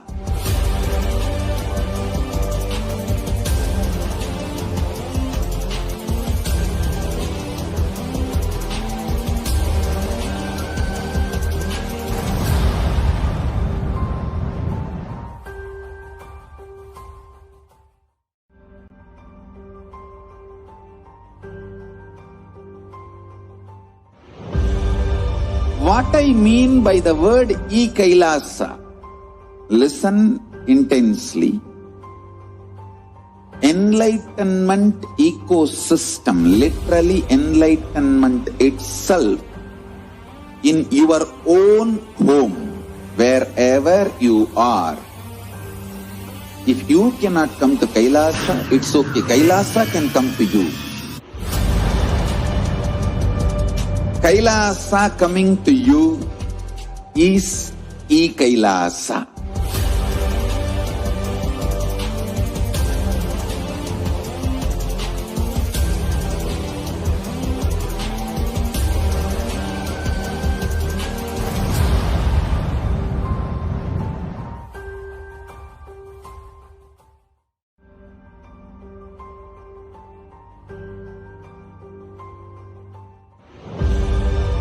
What I mean by the word KAILASA, listen intensely. Enlightenment ecosystem, literally enlightenment itself, in your own home, wherever you are. If you cannot come to Kailasa, it's okay. Kailasa can come to you. Kailasa coming to you is KAILASA.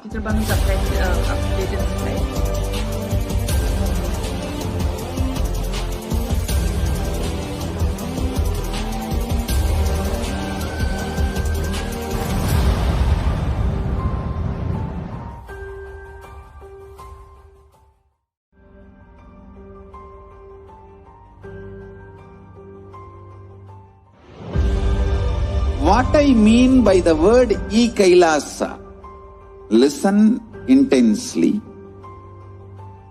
Enlightenment ecosystem, literally enlightenment itself, in your own home, wherever you are.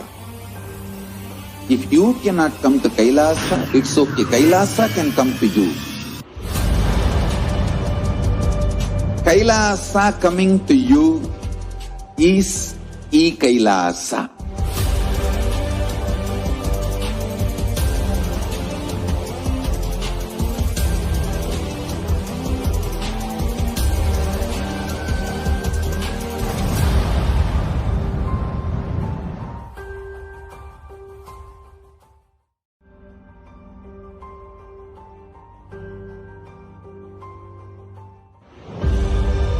What I mean by the word KAILASA, listen intensely.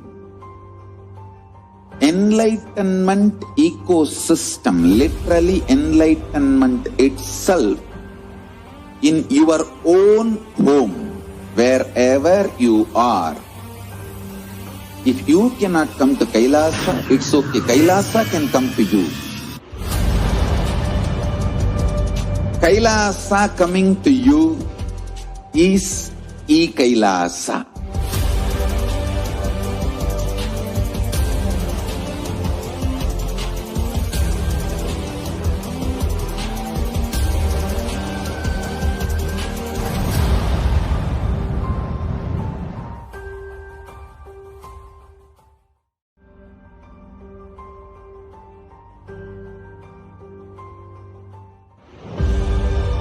What I mean by the word e-Kailasa, listen intensely. Enlightenment ecosystem, literally enlightenment itself, in your own home, wherever you are. If you cannot come to Kailasa, it's okay. Kailasa can come to you. Kailasa coming to you is e-Kailasa.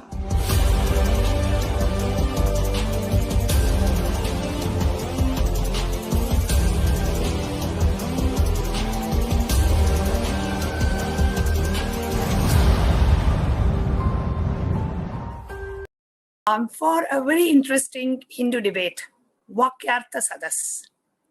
Today's topic is something very interesting to all of us, and I'm sure each of us would have a lot of points to add to this interesting debate. The topic of today's Vakyartha Sadas, secularism, for or against Hinduism. And joining us today in this panel, we will have two teams debating on this topic. Secularism is against Hinduism. We don't need secularism. The whole concept is against Hinduism, is the Nitya Shankara team. And joining in this panel of Nitya Shankara is Ma Jayagauri from Singapore, joining us from the Singapore Sarvanyapita. And we have Ma Nithyananda from Bangalore. Nithyananda Ma.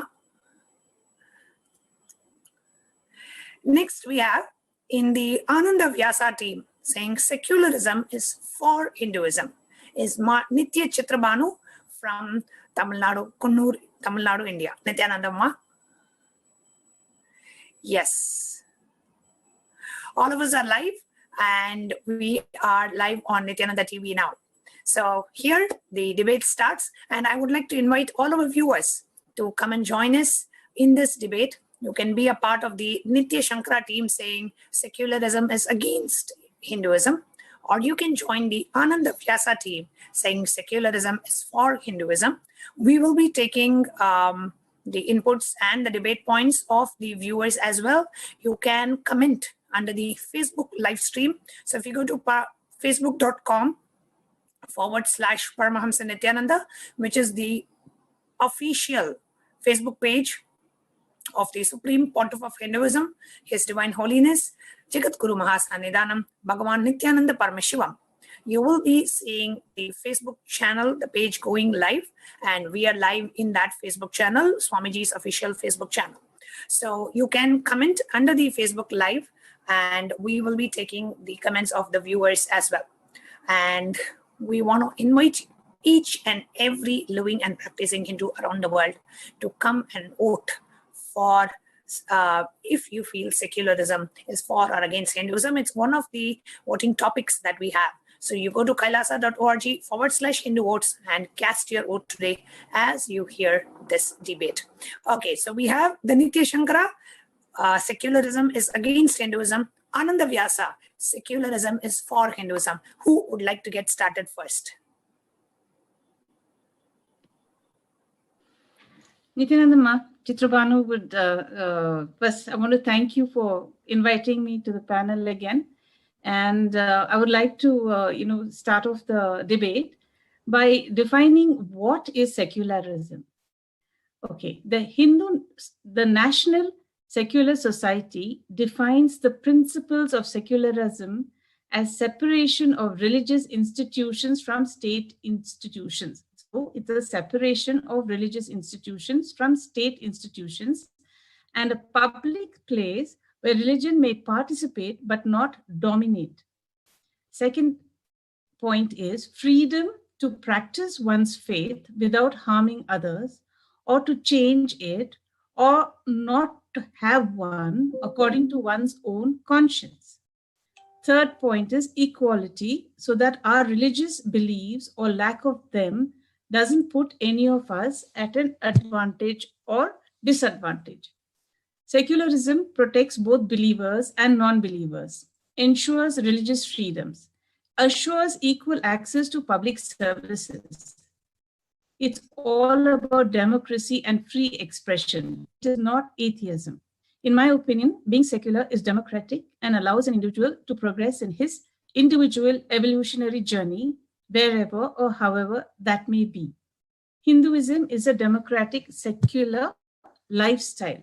However, the Indian constitution has allowed extensive interference of the state in religious affairs.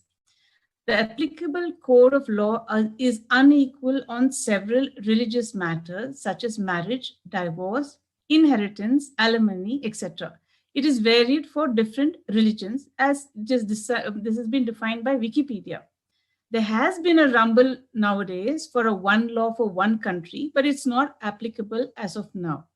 Politics has stretched its long hand and twisted the meaning of secularism. So actually, Hinduism is a democratic, secular religion. It's a lifestyle. Politics has messed it up. So this is why I say secularism is Hinduism, not perhaps the way Indian politicians interpret it, but I still feel that Hinduism should be secular. Thank you, ma'am.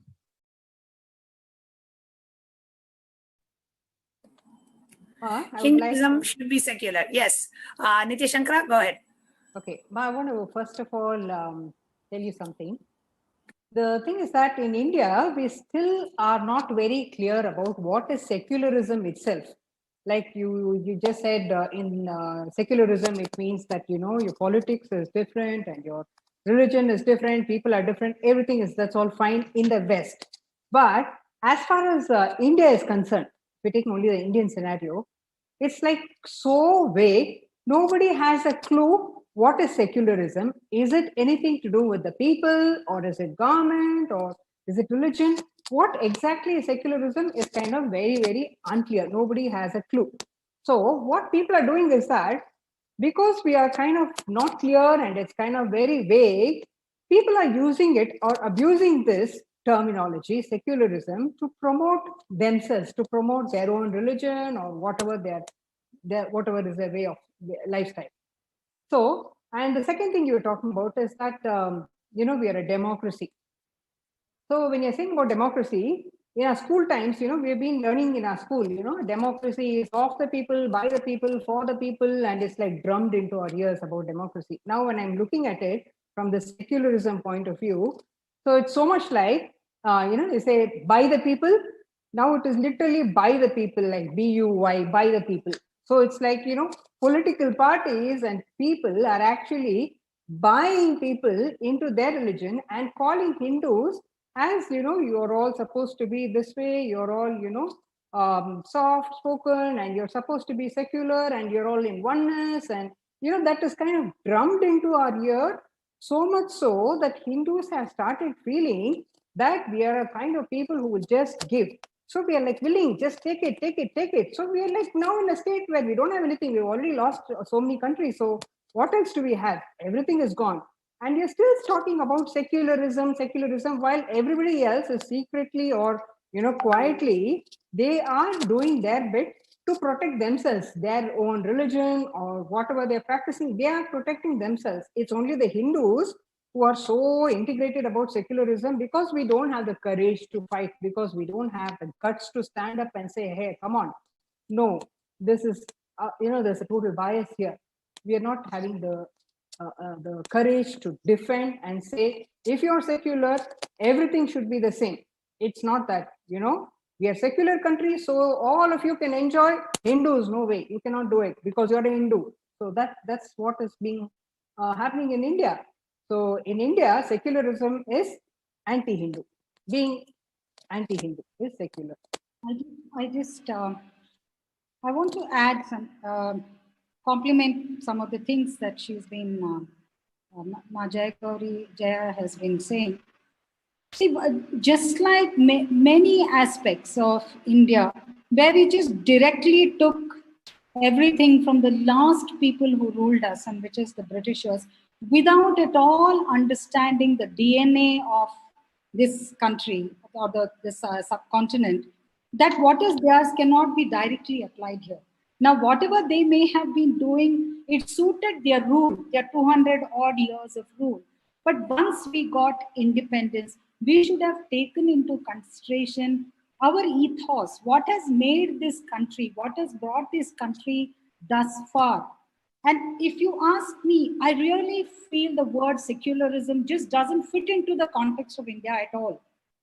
What we have understood, or what we have been constantly told over, I would say, over generations, and even today we have politicians who will go and drum it all over the world, be the president, the prime minister, whoever, and that is a word called, the phrase called Vasudhaiva Kutumbakam. The whole world is a family. Now, this is very opposed, if you look at it, from what is defined as what Ma Chitrabhanu said, that the term secularism means the segregation, or seeing the state as separate from it. It's a very Western context, and it's a very Western application. Separation of the church from the state. It cannot apply to us because throughout our history, barring the time that this country has been vandalized over a period of more than 1,200 years, this is a country which saw anybody who came in to this country just being accepted into this country, and their culture and everything being amalgamated here. So whether it is one of the earliest, if you look at the people who came into this country, were the Jews, said to have come more than 2,000 years ago.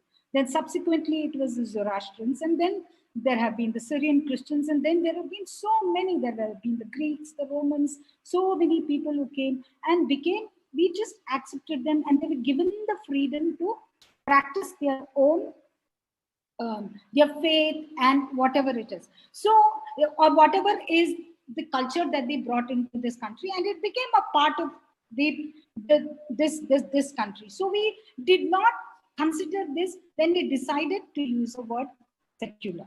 That's one aspect. The other aspect is that in the initial stages of when the constitution was formed, post-independence, by both B.R. Ambedkar and the then Prime Minister, which was Nehru, the word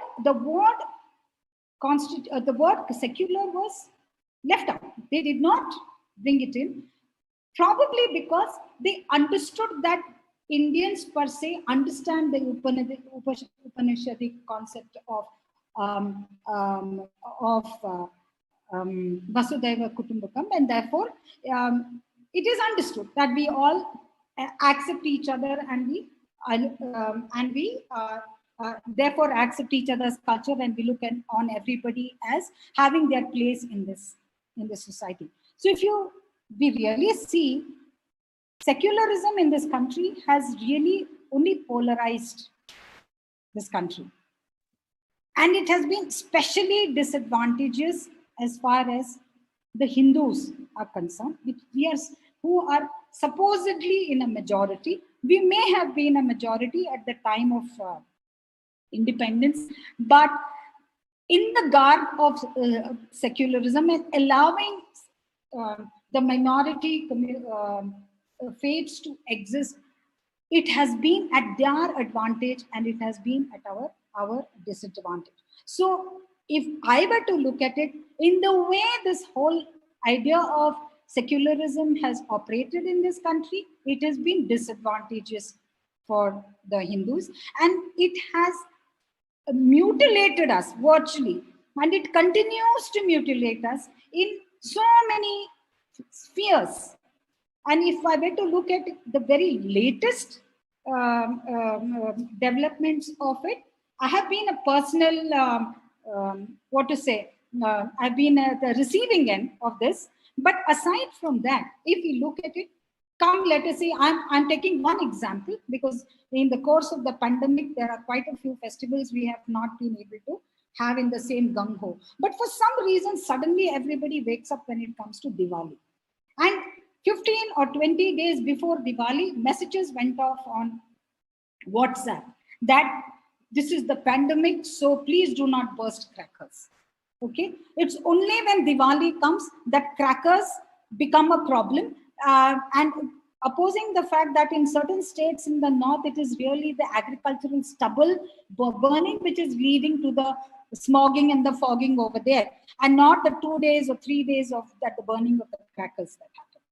Now, soon after that, you have now Christmas.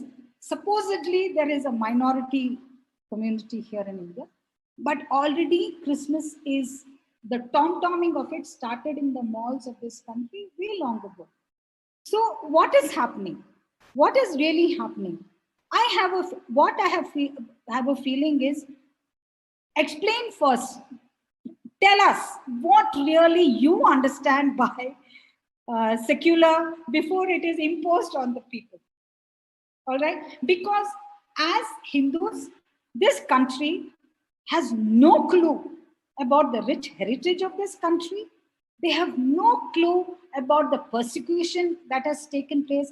And unless and until there is an understanding of both of these aspects, the truth is told about both of this, I think we Hindus will take shelter under the word secular without understanding what it is.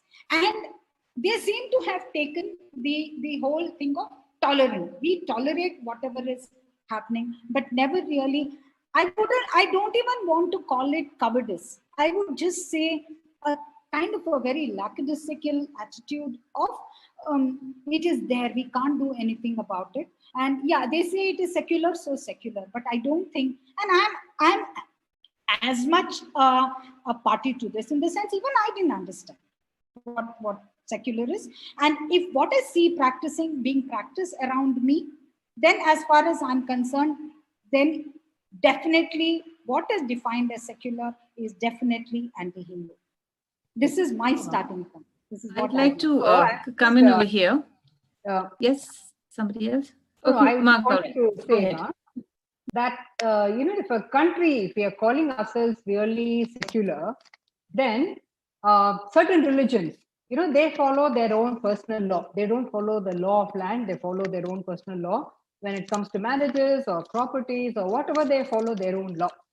So when we are saying that in secularism, all the religions are treated, are supposed to be the same, then what happened to our temples? Why is the state taking over our temples? So now I'm going to say, give me back my temple. Since all the religions are going to be the same, everybody is going to be treated the same. Why are you taking my temple? Give back our temples to us. So what kind of secularism is this when you're attacking the temples? So this is the country where the majority has a disadvantage. The majority Hindus have a disadvantage being in a country like this. So there's several case studies also where, there's some two Hindu organizations. They're called Sanatan Sanstha and Hindu Jan Jagrati Sanstha. So these two organizations, they actually from the last 27 years, they have been, promoting Hinduism, talking about it, and they are like into dharma and spiritualism, and they're promoting this kind of dharmic lifestyle. And finally, what has happened? They're being charged with terrorism and murder, and they're being called so many names. Why not the people who are supposed to call them that, which means the CBI. The CBI has conducted a complete this one, and they found that there's nothing like that at all. It's all a lie. But this whole thing has happened by the ruling party, by the political party. So the moment, a Hindu rises and he says, oh, I've just got up from this whole thing and I realized that I've been taken for a royal ride, and now I want back my country, or I want back my temples, I want back my land. And immediately he is like charged, hey, you're a militant, you're a terrorist, So why is it that Hindus are always supposed to be the ones who have to just take the beating? We are not allowed to go anywhere. We have to just take the beating and call ourselves secular and just calm down. I think we're kind of being subdued. That's also one reason from so many years we've been the Mughals ruled and then the Britishers ruled. So when all this, because of all these things, we have come to a stage where we don't know how to stand up to our own rights, and we have kind of become very subdued, and we have kind of come to a stage where we are feeling like, oh yes, what you say is right, yes, you're right, oneness, just take it, and we have just left the whole thing. So it's also, what has happened to several Hindu organizations, several Hindu sadhus. So many things have happened because we are not standing up to our rights. So this is what Chitrabhanu would like to come in over here. You said that Vasudeva Kutumbam, and it is being used against us, and we are not really following the tenets of our religion. True, we have not. We have lost a lot of our heritage, traditional values, because we have forgotten it. We have had westernized educations and everything. But I think there is a change happening now.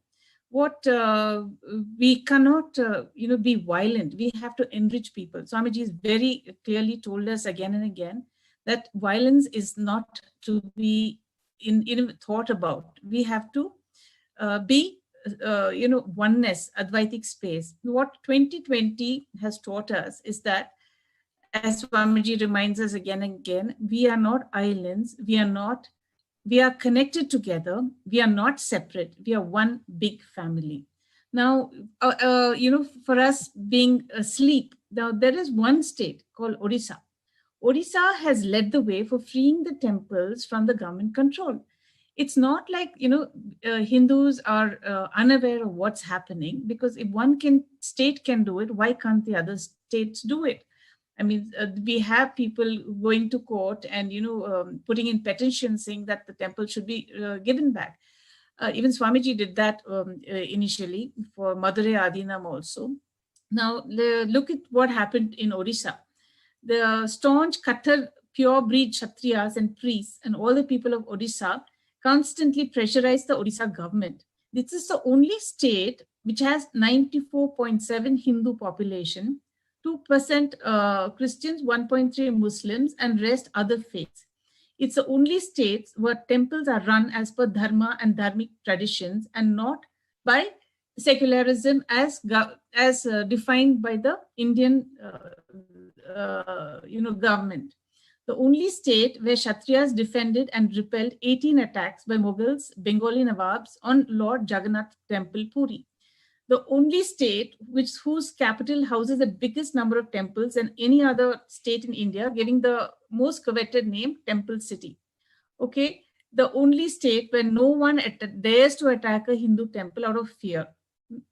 Here, Hindus retaliate aggressively to any attempt to tweak traditions or temple functionings. Even Supreme Court order was not paid heed. But we are not meant to be violent. Okay, we are supposed to be really quiet. But if we had opposed and if we had chosen, the leaders accordingly, if the Hindus were united and they chose the leaders which would have led them to defend their institutions of education and everything else, including temples, we would not have had this issue. Right now, we know that we are, global existence is all that we have right now. We are, KAILASA is e-KAILASA. We don't have anything else. The innate nature of Hinduism is democratic and secular. Being secular is encompassing everyone. We are a global village. Google has made sure that everybody is in a Google village. No judgments, no religious strife. As every power manifester experientially knows, strategic existence has no borders. Dynamic energy and static matter has no boundaries. Hindus' innate nature is democratic and secular. Borders may define us, but the global village of internet has reminded us that we are one and that we need to get back to that Advaitic space. So I feel secularism is the key to ensure peace and harmony. Not, of course, with politics involved in it, but pure secularism. Thank you, Ma.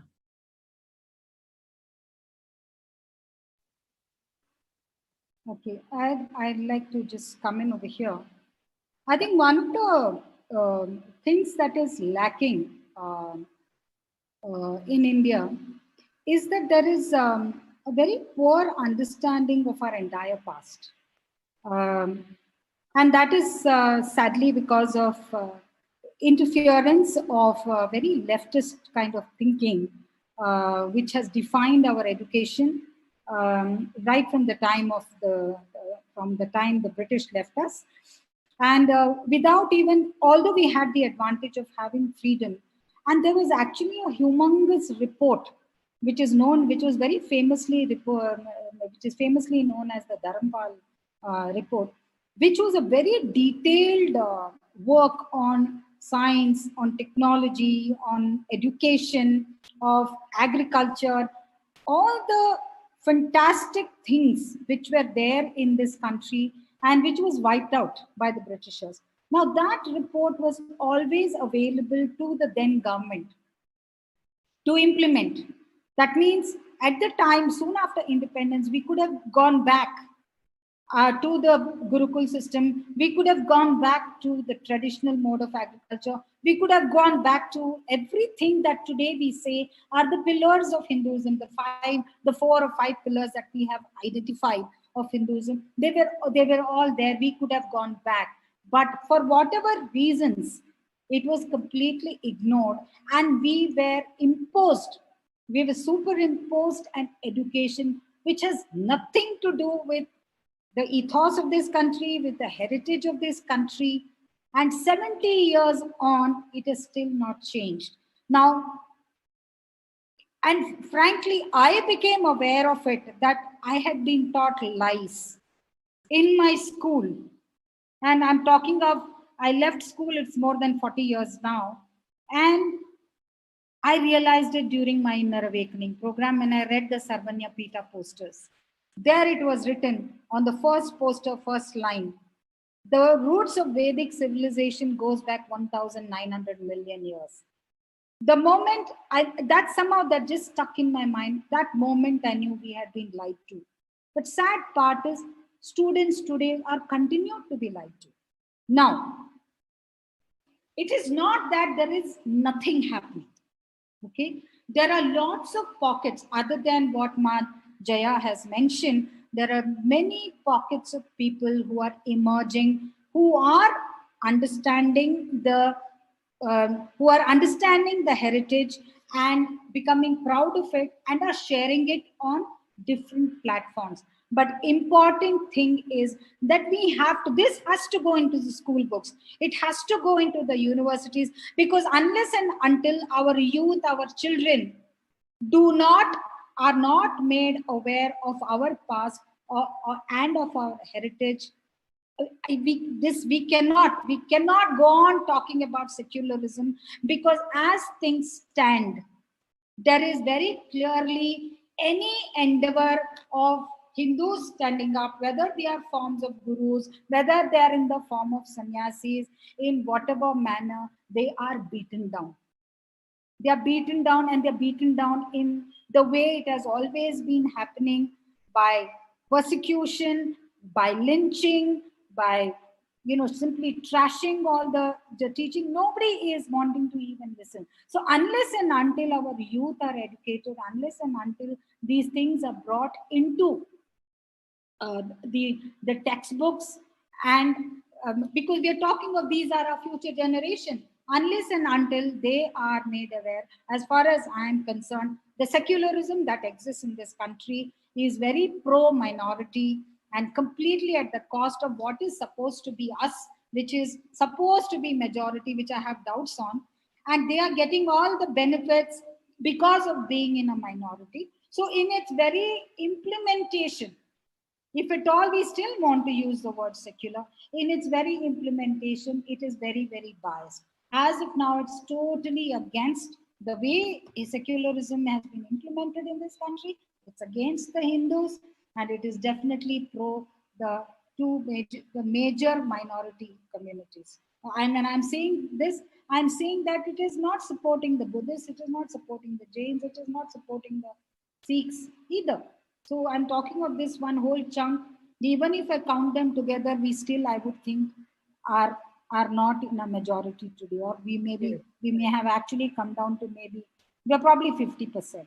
So unless Yes, and but, until there is a proper understanding of what this word secularism means, I don't think, I personally see it as still being anti-Hindu.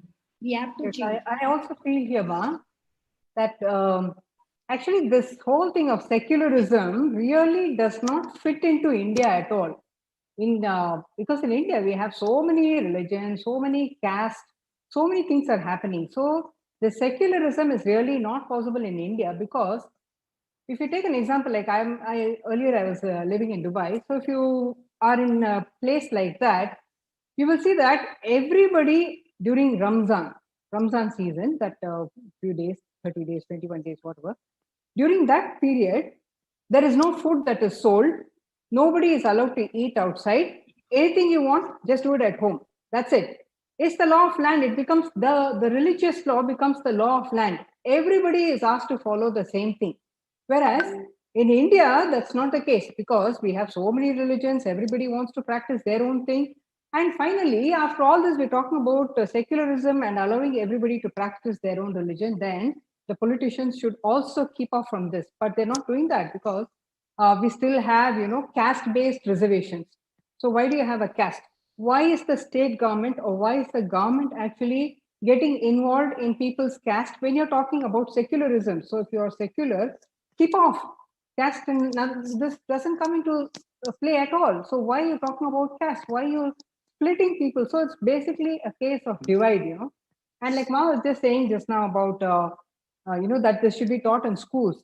If you look at it from what I studied in my history books in the school at that age, to this day, when my daughter has gone to school, the same thing is repeating.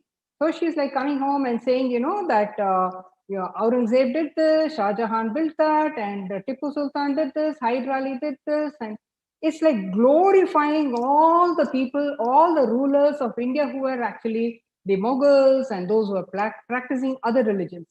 But why isn't our textbook Indian textbook, where a majority of Indians are Hindus? Why is it that we are not taught majorly about, say, Pallavas, Cheras, Pandyas? Nobody has any clue who these people are, other than a few people in Tamil Nadu or in those textbooks probably.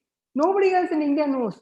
So we're only still now till date, after several years, we are still talking about only those people like Shah Jahan built the Taj Mahal, Shah Jahan built.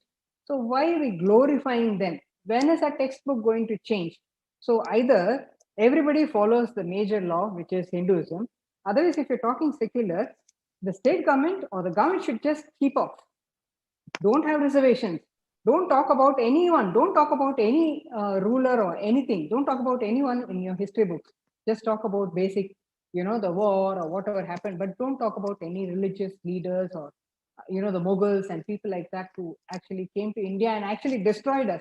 And, to talk about it, they say that Hindus are the ones who are like suppressing, oppressing, depressing everybody and all that. But then we are the ones who allowed the Mughals to come and rule over us. And we were quiet, and we allowed all the Britishers to come and rule over us, and we were quiet. So when this whole thing has happened, all along we were just a witness to the whole thing, and we were just sitting and watching. And now when we are getting up, we are supposed to be the people who are like oppressing everybody, and Hindus are all militants.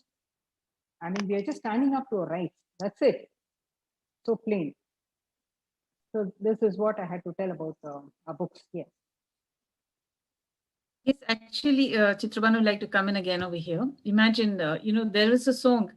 Swamiji said we have to enrich people. We cannot be violent. We have to enrich people to, join the Vasudeva Kutumbam. The Beatles, they had such a huge influence, even pop, even right now. They sang a song called Imagine. The lyrics mentioned, imagine there are no countries. It isn't hard to do. Nothing to kill or die for, and no religion too. Imagine all the people living in peace. He says, you may say I'm a dreamer, but I'm not the only one. I hope someday you will join us and the world will be as one. Imagine no position. I wonder if you can. No greed, no need for greed or hunger, a brotherhood of man. So see, these people actually, the Beatles themselves, they were talking about sharing all the word. And who was he influenced by? His guru was Maharishi Yogi, a Hindu guru. These lyrics were written in the 60s. Everybody heard them. The hippie movement was on and everything.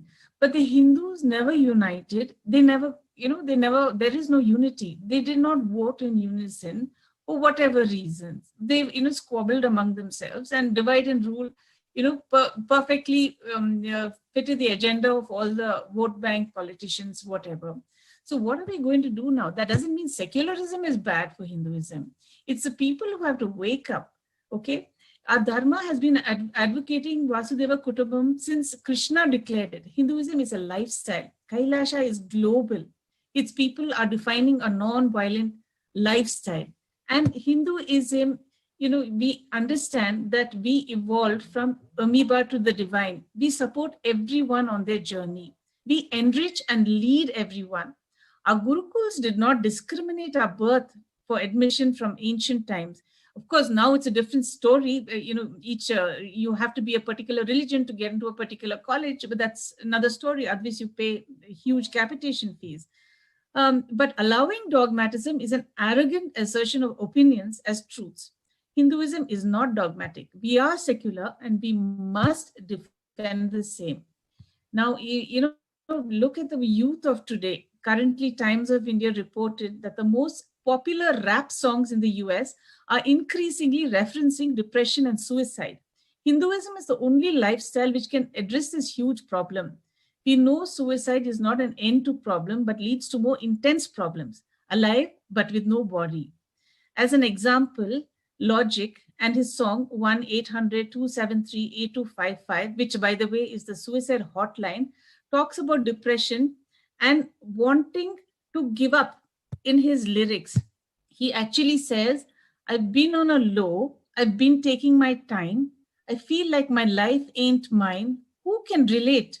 I don't want to be alive, I just want to die today. And let me tell you why. He says, and Alyssa Cara and Logic then sing about the moments waiting for what's the day without a night. I'm just trying to. The generation needs help. A popular song, direct indication of the confusion the largest religions advocating dogmatism has unleashed, which is unfounded positiveness in matters of opinion. And they are unleashing this on every new generation. Sanatana Dharma is Advaitic oneness, an all-compassing, peaceful, powerful religion. We have our universal values and principles from our Veda Agamic traditions to address these issues of global problems and all the crises humanity is facing. So why become otherwise? Being secular has its many various values and benefits. We are not talking about politics here, we're talking about tourism. Hindus have to wake up. They have to send their kids for on with what they don't want to send for a Gurukul. Fine, they have options. Why aren't the Hindus doing this? This is something we need to look at. Thank you, ma'am. Okay, I just want to come in. Wonderful. Sorry to interrupt you, Nanditama. We have many viewers who are participating in our debate. Thank you, everyone, for your participation in the Vakyartha Sadas today. So I'm going to read some of the viewers' comments that we have. We have a lot of inputs from our viewers. We have Deborah Chance. She's saying, true secularism separates church from the state. Government would never try to take over the churches in the USA.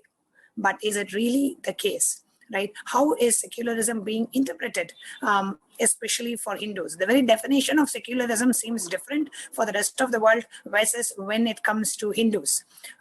So what does our panel want to say about it? Who would like to take a word and share about true secularism is really the separation of church and state? Government would never take over the churches in the USA.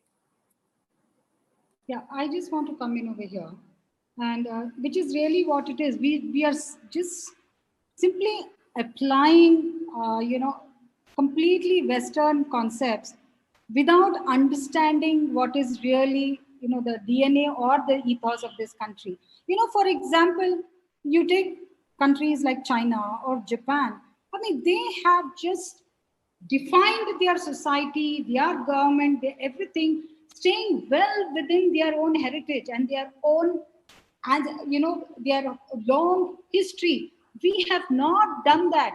We just walked out of one Western rule and straight walked into and what we think is democracy, when democracy has been part of this country from ages. In fact, Hinduism is democracy. And it is very true. But our confusion is, and our problem is that we are applying an idea that has emerged in the West, which does not fit in here. And which is why, in the way we are trying to force the word secular, here, it is not working. We are trying to fit in, just like we try to fit into the Western education by shoving out what was wonderful in this. Similarly, in terms of celebration, sadly, many Hindu celebrations are becoming very Western. Where once, let's say, even in India, when the bride of the minority community got married, she would wear a sari. Not anymore. You will see gowns happening and all kinds of things happening. So even that is getting diluted because we are trying to fit into something else which is alien to us. So if I were to look at this, frankly, I think till about the time emergency happened, the word secular did not come into our constitution. It came in after emergency, 1975, when the Prime Minister became all powerful and she made a lot of changes in the constitution. And somewhere 2 years later, the word secular got slipped in. And after that, it has been kind of literally mayhem over here. And there has been interference of the state into the religion. So what has happened? So especially if you were to take in the case of one where the Sharia law came in, it was because of one particular old woman's divorce case which needed to be decided, and they decided to implement the Sharia law, right? So that while they are being allowed to practice, to apply their own laws, the moment it comes to Hindus, we cannot. And precisely that, I don't think any other country in the world has this interference of the government or the involvement of the government in the administration of temples. It is ridiculous. Now, the saddest part, barely, I think a week ago in Karnataka, there was a public interest litigation where the person said that we should not be having non-Hindus on the temple board. And it was shot down. Why? Because no, you cannot, our country is not, the constitution of our country believes that anybody can be in there. No problem. Then we should be on the madrasa boards and we should be on the church board. But that is not allowed. But it's perfectly okay for them to be involved in the administration of temples. It was shot down, and I'm talking, this is news of barely a week ago. Absolutely, Ma. And to add to you, have we seen any religious leader other than Hindu leaders calling themselves secular, right?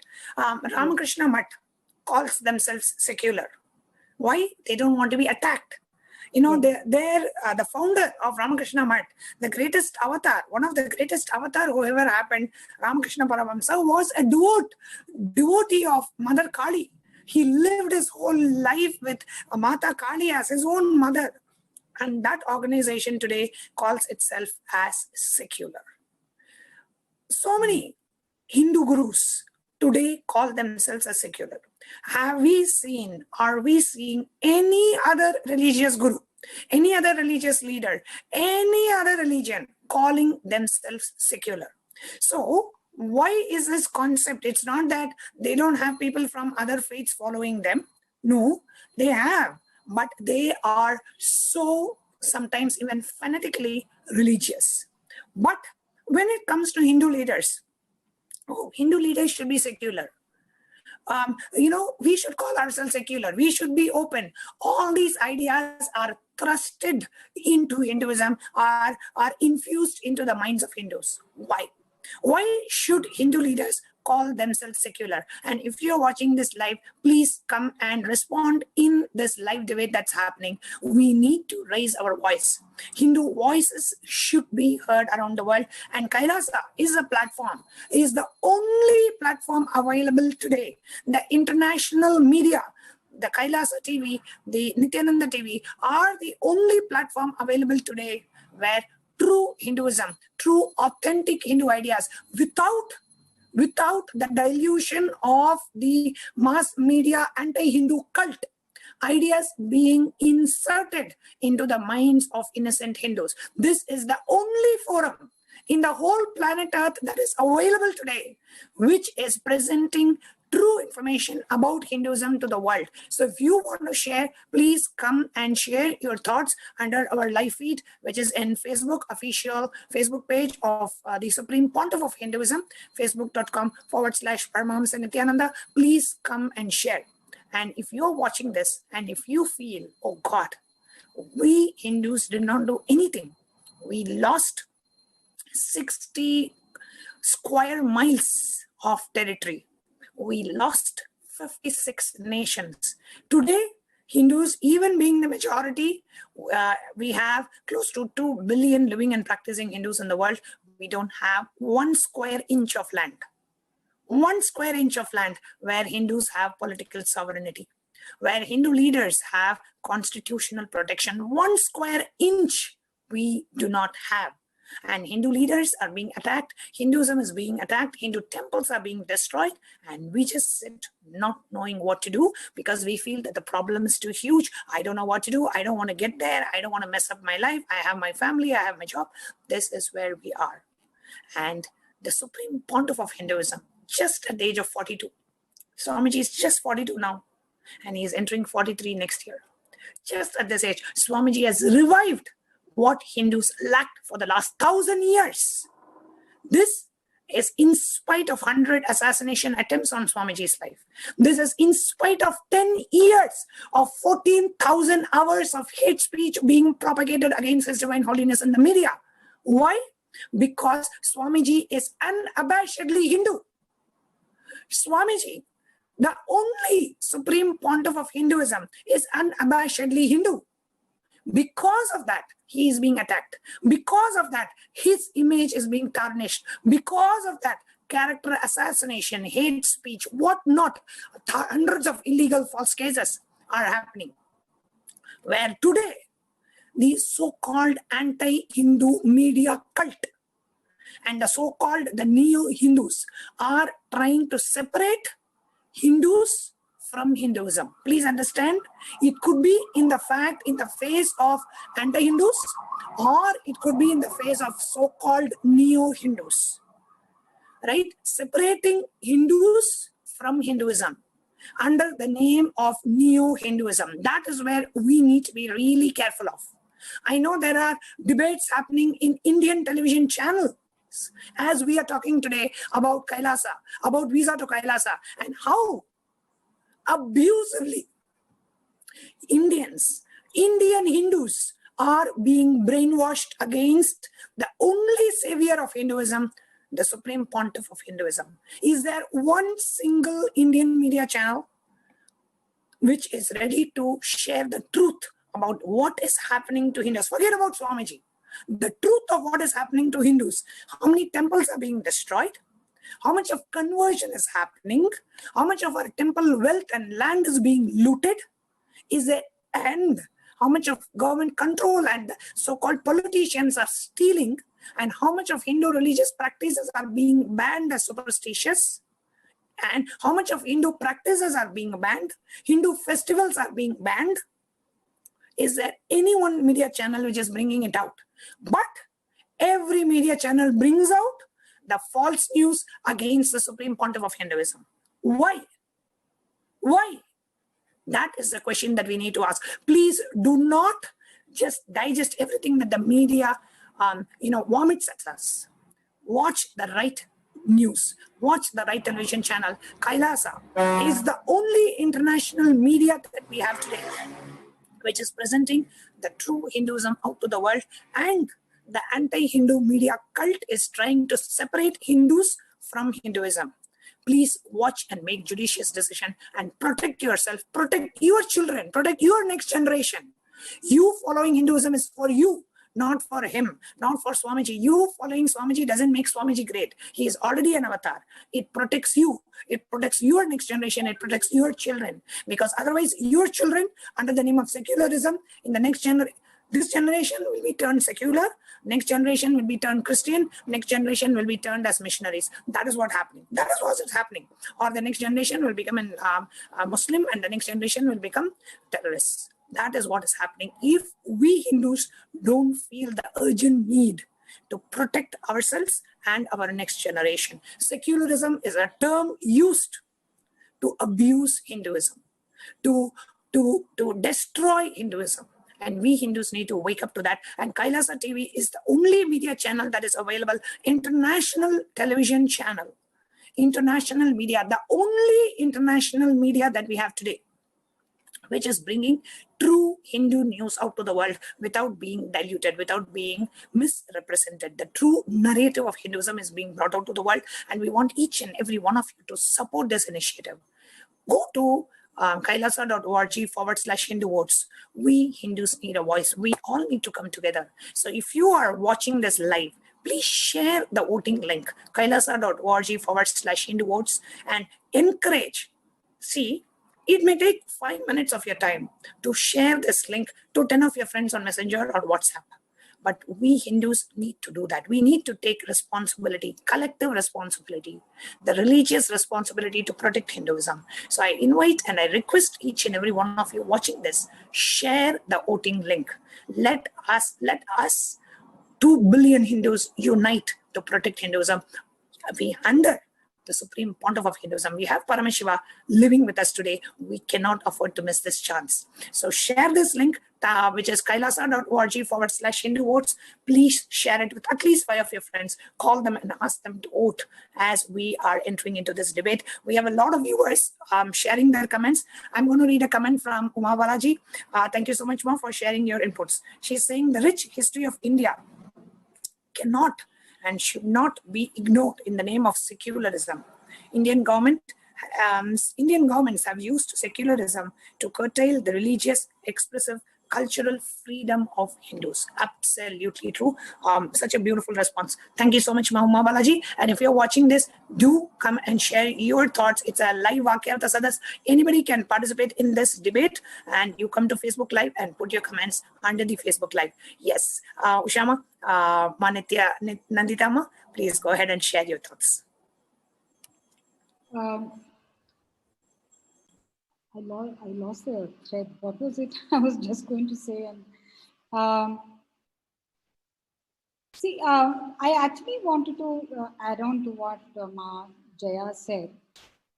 It is not that we are saying that the other religions, they have a very organized way in which the prayers are done, or during a specific month. There is poor feeding done, and feeding done for everybody and things. It also happens in the temples.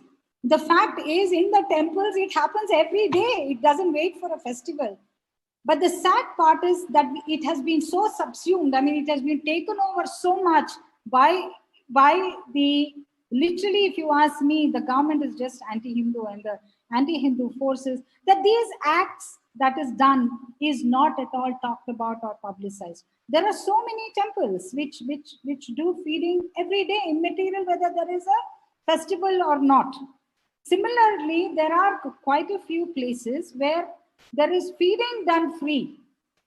Like, for example, there is a university, it's called the Kalinga University in Orissa, by the way, and rightly so, where I think some 25,000 children are fed every day, and they are all people from the tribal belts. So one of the problems that we have, and it is a shelter that we take under this garb that has been imposed on us, and that's the only word I can use for secular, and that is we undermine ourselves and undermine whatever that we do. We are too afraid to say that we are Hindus. We may not even say we are secular, but we're too afraid to say that we are Hindus. But we will do many of these things. So I think unless and until we stand up for ourselves, and very proudly, I have been asked why have I been putting this insignia ever since I've become an Adishai, right? Because it's, why am I questioned? They don't question somebody else when they wear a shorter pant, or or when there is a hijab, or or there is a cross. But I am questioned if I wear Swamiji's bracelet, or I have this Rudraksh.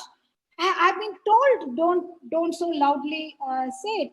So, and unless and until we stand our ground and we say, this is it, this defines me, I think we are going to be continued to be suppressed. And we have to go all out and support what Swamiji is doing. But frankly, if you ask me honestly, when I just even saw a Republic TV over there and I saw Swamiji's picture over there, I just decided I'm not going to watch it, because it was irrelevant to me, because I know what Swamiji is doing, and if I do not just stay focused on that, all this nonsense is going to completely throw me off track.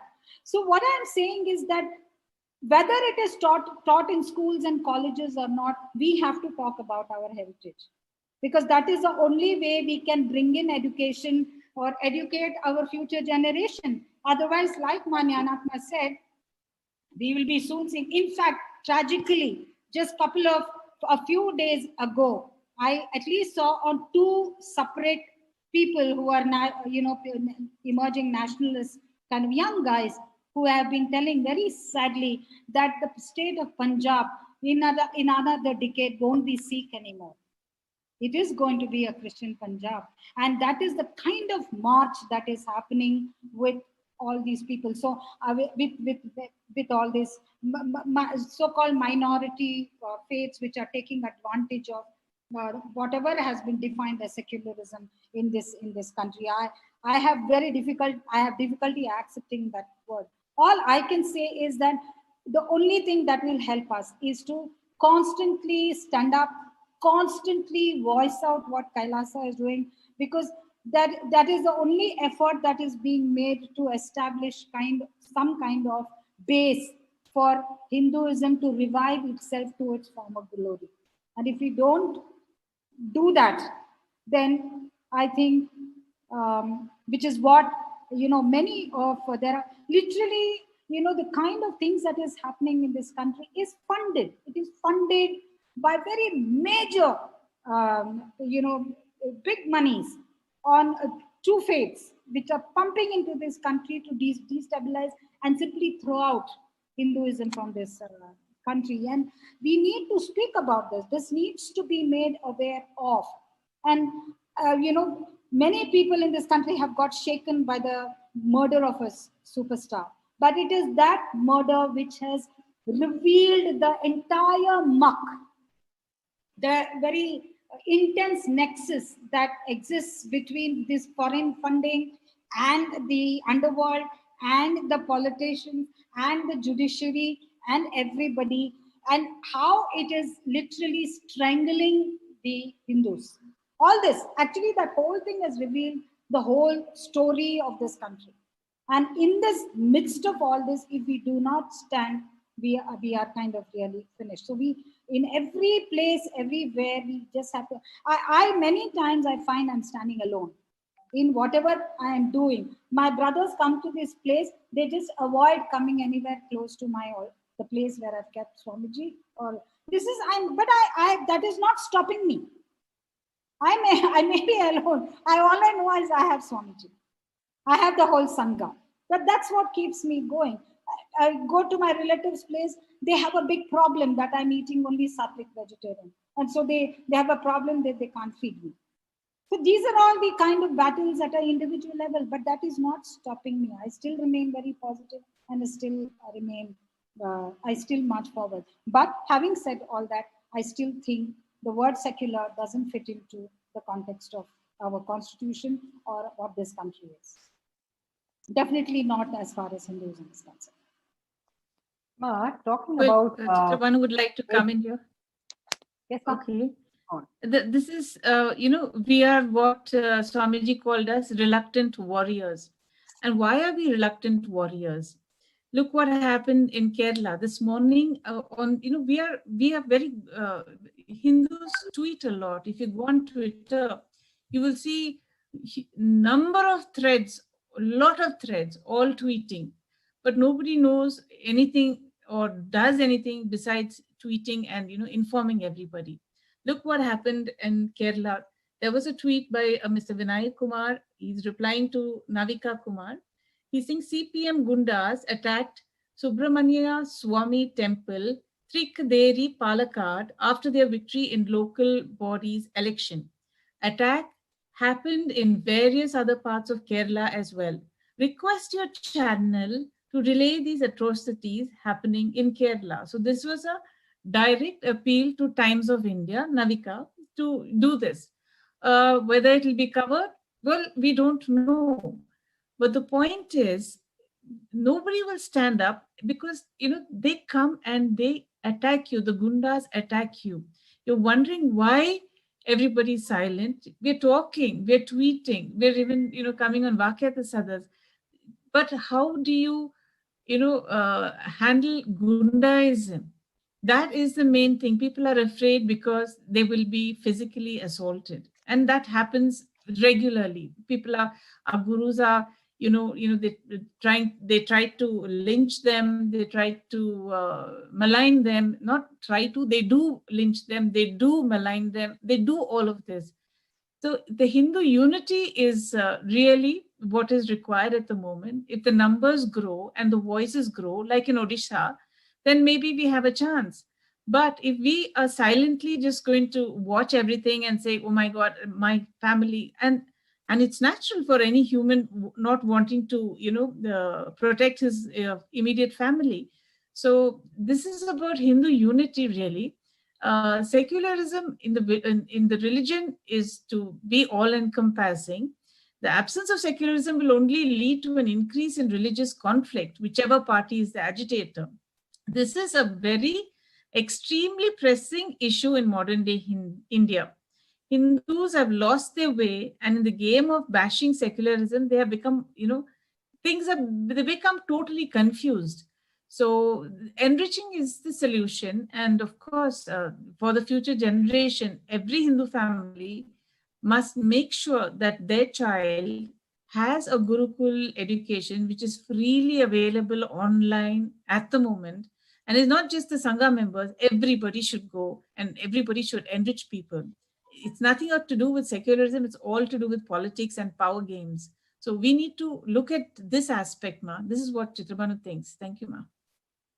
Okay, Ma, I have a point yes, here. And we have, Jagatguru Ma, sorry to interrupt you. We have a lot of viewers. I wanted to just read some of the comments. We have very, very active participation. Thank you, everyone, all the viewers, for your support and for your active participation. This is what we need, because this is not just a panel discussion with 4 of us who are here. This is a panel discussion open to each and every living and practicing Hindu. And KAILASA.org and the KAILASA Nation is a platform for each of us to express and be heard. Hindu voices needs to be heard to the world. Hindu votes are sacred. Hindu voices need to be heard. And this is a platform for that. So I'm going to read some of our viewers' comments. We have Devika Rani from Malaysia saying, yes, as a Hindu from birth, I was practicing the rituals, but I was not aware of the concepts and reasons as to what I was doing. Only after meeting Swamiji, I realized everything about Hinduism, from rituals to completion with myself and others. The truth about Hinduism and values I imbibed through Swamiji's programs and initiations. Gratitude and thanking Swamiji and Sangha. Devika Ma, I know every single disciple of Swamiji will agree to what you're saying, because all of us did not understand, or rather, we were forced not to learn Hinduism. right? There is no true authentic source of Hindu teaching that's happening that we could learn from. We were just doing it because our parents were doing it and without really understanding the spirit or the true context. Only after Swamiji entered our lives, we really understand and discovered Hinduism. Absolutely agree with you, Ma. And Uma Balaji is saying, in India, Hindu country, Hindus have been severely persecuted by successive Hindu governments under the garb of secularism. Hindu temples are controlled by the government and their votes severely curtailed in the names of secularism. And their voices severely curtailed in the name of secularism. Hindu sacred scriptures have not been preserved by democracy. Under the secularism is used for destroying Hinduism to make Hindus not see what is happening to Hinduism. Today, Hindus, we are majority, but we are being treated worse than minority. Even what the privileges minorities get, Hindus are not getting today, and we have lost everything that we had. So that's the truth, absolutely, Ma. Devika Ma is saying, I am so proud to be a Hindu. It's rich in culture and rich and in manuals for a beautiful life. Truly, Bhagavan and Sangha have enriched us. Thank you so much, Ma. We have Ananda Nyan saying the low estimate of rental income from Tamil Nadu Hindu temples, immovable properties of 4.7 lakh acres agricultural land, 30 crore square feet of sites, to 22,600 buildings is 6 to 7,000 crores. But sorry about that. Yeah, 6 to 7,000 crores. But the secular government is only paying 200 crores of this, is only realizing 200 crores of this, and this is much being siphoned out. 1 billion generated from Hindu temples should be enriching this ecosystem of Hindus to enrich the entire state and country rather than secular government destroying it. Hindu temples are traditionally the most prosperous centers providing education, food, artistic training, healing, devotional services, animal husbandry, and economy. The Gaja, the elephant, is a huge industry celebrating worship of nature and living harmoniously with all animal life. Huge amounts of employment for farmers, artisans, dancers, teachers, etc. All is provided and started and prospering from Hindu temples only. Who is saying Hindus cannot sustain themselves? The Tamil Dikshitas of Chidambaram temple are the only community who have been in one place doing social service, sustaining their own intelligent community independently for more than 20 centuries. Wow. The Hindu civilizations and temples is the only civilization to sustain itself for 6,000 years and much more. Who says Hindus can't organize themselves? The so-called secularism in India prevents by law Hindus from learning their heritage in public schools. Actually, everyone is already there. Organize Hindu dancers to dance for temples, artists to provide arts for temples, teachers to teach in temples, farmers to work in temple farmlands, school payments to secular schools to go to deities, Lord Rama, Lord Krishna, and teach the children their own history and life solution. All Hindu communities are here. Just get oriented to temple-based lifestyle as need to enrich ourselves and humanity as the only surviving ancient civilization. A beautiful message from sharing from Ananda Nyan. Thank you so much, Aya. This is extremely valid information that you have shared. And over the last 25 years of Swamiji's public life, Swamiji has tried everything to make this implement within the current framework that we have. And that has led to hundreds of assassination attempts. That has led to colossal character assassination of Swamiji. That has led to hate speech. That has led to him being called as a rapist and self-styled godman and whatnot. That is what led to what we are facing today as persecution. And the only solution for everything that you're doing is KAILASA. And we Hindus need to wake up to the truth. The attack on Swamiji is not an attack on Swamiji. It is an attack on Hinduism. It is the attack on the last lamp of Hinduism. We Hindus need to wake up to the truth. Don't look at who's being attacked. Look at who's attacking. Look at who is attacking. The person who is attacking wants to grab crores of our temple property, wants to destroy temples, do not want your next generation to live happily. They want to grab billions and billions of wealth amassed by Hindus from our ancient civilization. They want to stop Hinduism. They want to destroy Hinduism. So we Hindus need to wake up. Stop the persecution. No Hindu should ever accept any persecution on Hindu Guru. Stop believing the stupid false news being vomited by the anti-Hindu media against Hindu Gurus. Only then you can protect your children. This is not about protecting something else. It is protecting your own children. It is protecting your own children from suicide and from psychiatric problems and psychiatric drugs and whatnot that the Western world is facing today. If you want to protect, then join KAILASA. Become an e-citizen of KAILASA. Let us revive the true, authentic lifestyle. Anandinyanji, thank you so much. Your sharing was really amazing. Such valid points you brought up. Thank you very much. We have Ma Dharmadara sharing, all Hindus all over the world, wake up and join hands. Hinduism by vote now. Yes, please go ahead and go to kailasa.org/Hindu votes to cast your vote now. We have Kavita Tyagaraja. We have amazing support. We have a lot of responses. So I'm going to read some of them. And thank you so much. I invite every one of our viewers to please come online and share your inputs, share your feedback, because Kailasa TV is the platform for you to come and share your voices. Hindu voices will never be heard anywhere else. Don't even try. We have tried. A lot of people ask us, "Ma, why don't you go to TV channel and share?" We went. We shared information. You know, when I was in the Adinam in 2010, we got a call from media channel and asking us, are you going to tell the truth or should we write whatever we want? And they don't even allow us to speak anything. They just publish some garbage. Complete shit is being published as Hindu news by the anti-Hindu media cult. Okay, so do not believe any Hindu news which is from an inauthentic source. Do not believe any Hindu news from the anti-Hindu media cult. Tune in to Nithyananda TV, tune in to Kailasa TV. This is the only news channel bringing the right news about Hinduism to the world. Okay, so let's see what Ma Kavita Tyagaraja is saying. She's saying, Swamiji is the atomic power station with infinite Shaktis and is an all-rounder in every field. And he's reviving and bringing life to Hinduism as before. So the anti-Hindus are scared and jealous because of his power, hard work, and persistence. But other Hindu leaders are scared of the attacks, suffering, and tortures given by the anti-Hindus and so call themselves secular. It is true, Ma, because of course, Swamiji is Paramashiva. He is here for a huge revival, a superconscious breakthrough for the world.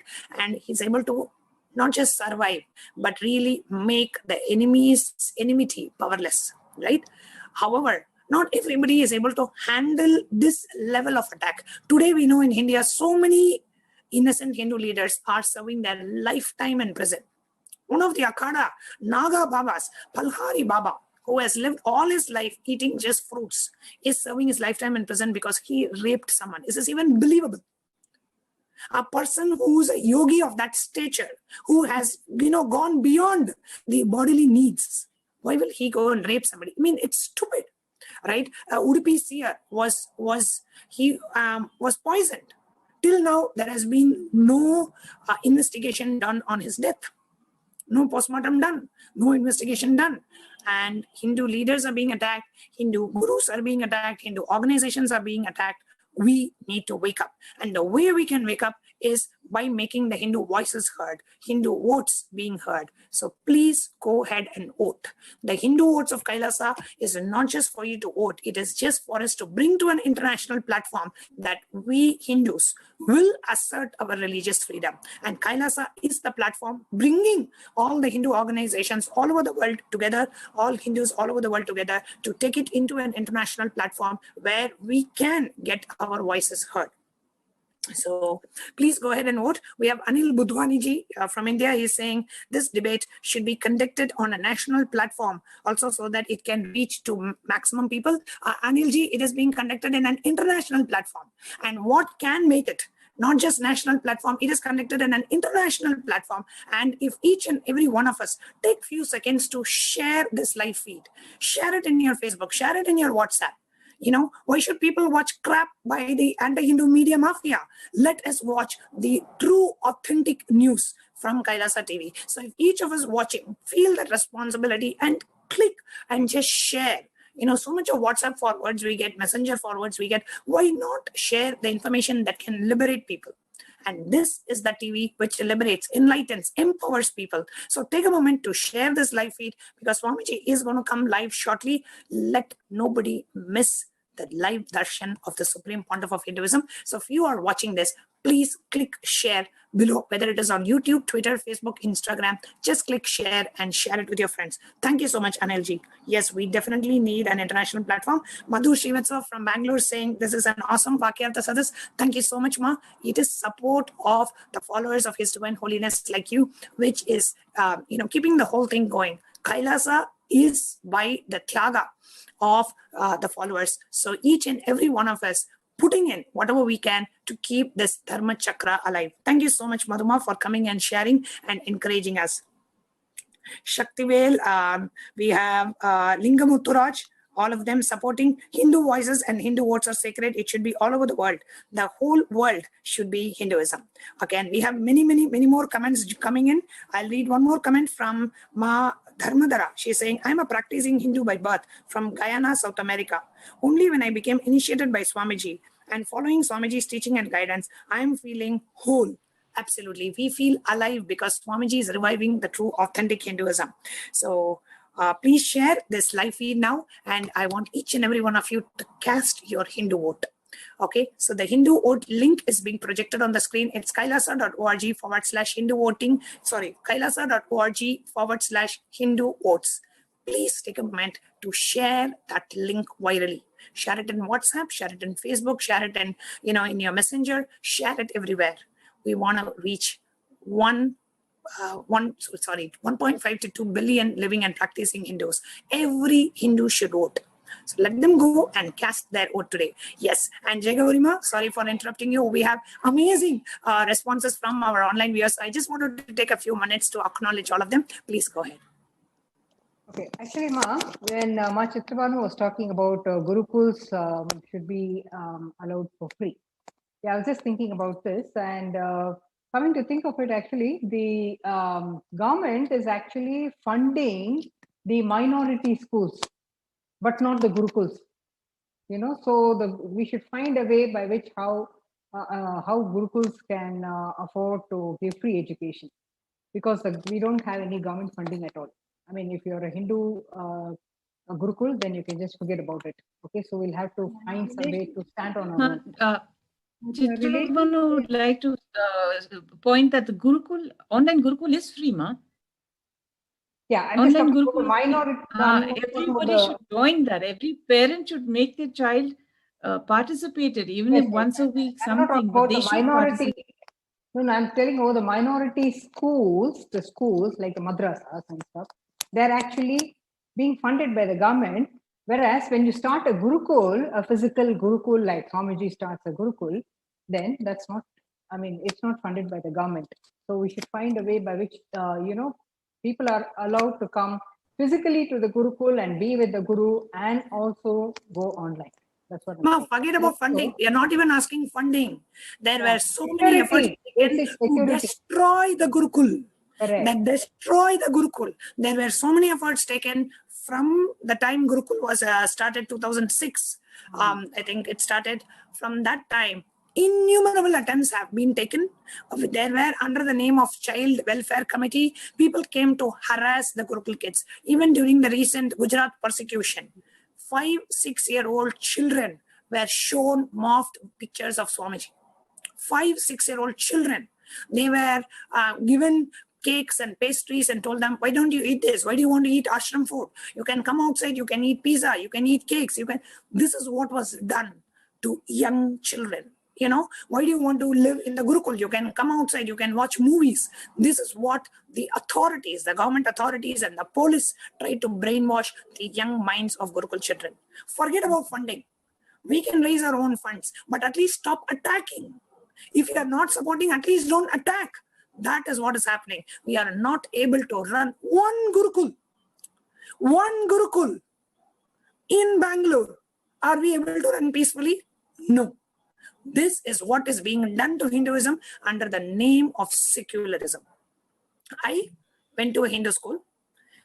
In the Hindu school, if a Christian, there are many Christian students who came, they will not keep bindi, they will not keep the basma, because we respect their faith.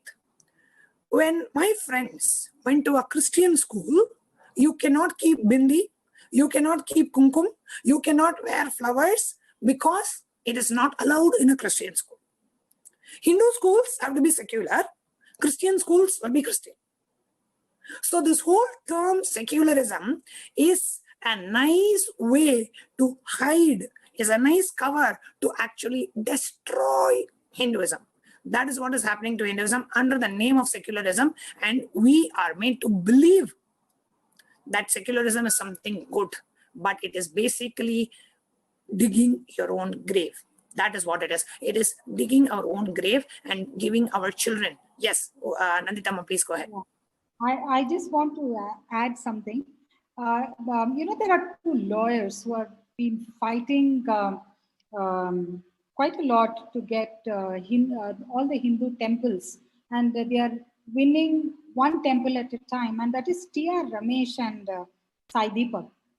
T.R. Ramesh made a statement that if we are able to take out the temples from the clutches of the government, we can provide free education to all the children in this country. That is the kind of ethos that temple-based civilization, which is what is the history of Hinduism in this Hindu civilization in this country. Temple-based civilization, this is what it was. Free education right from childhood into the university.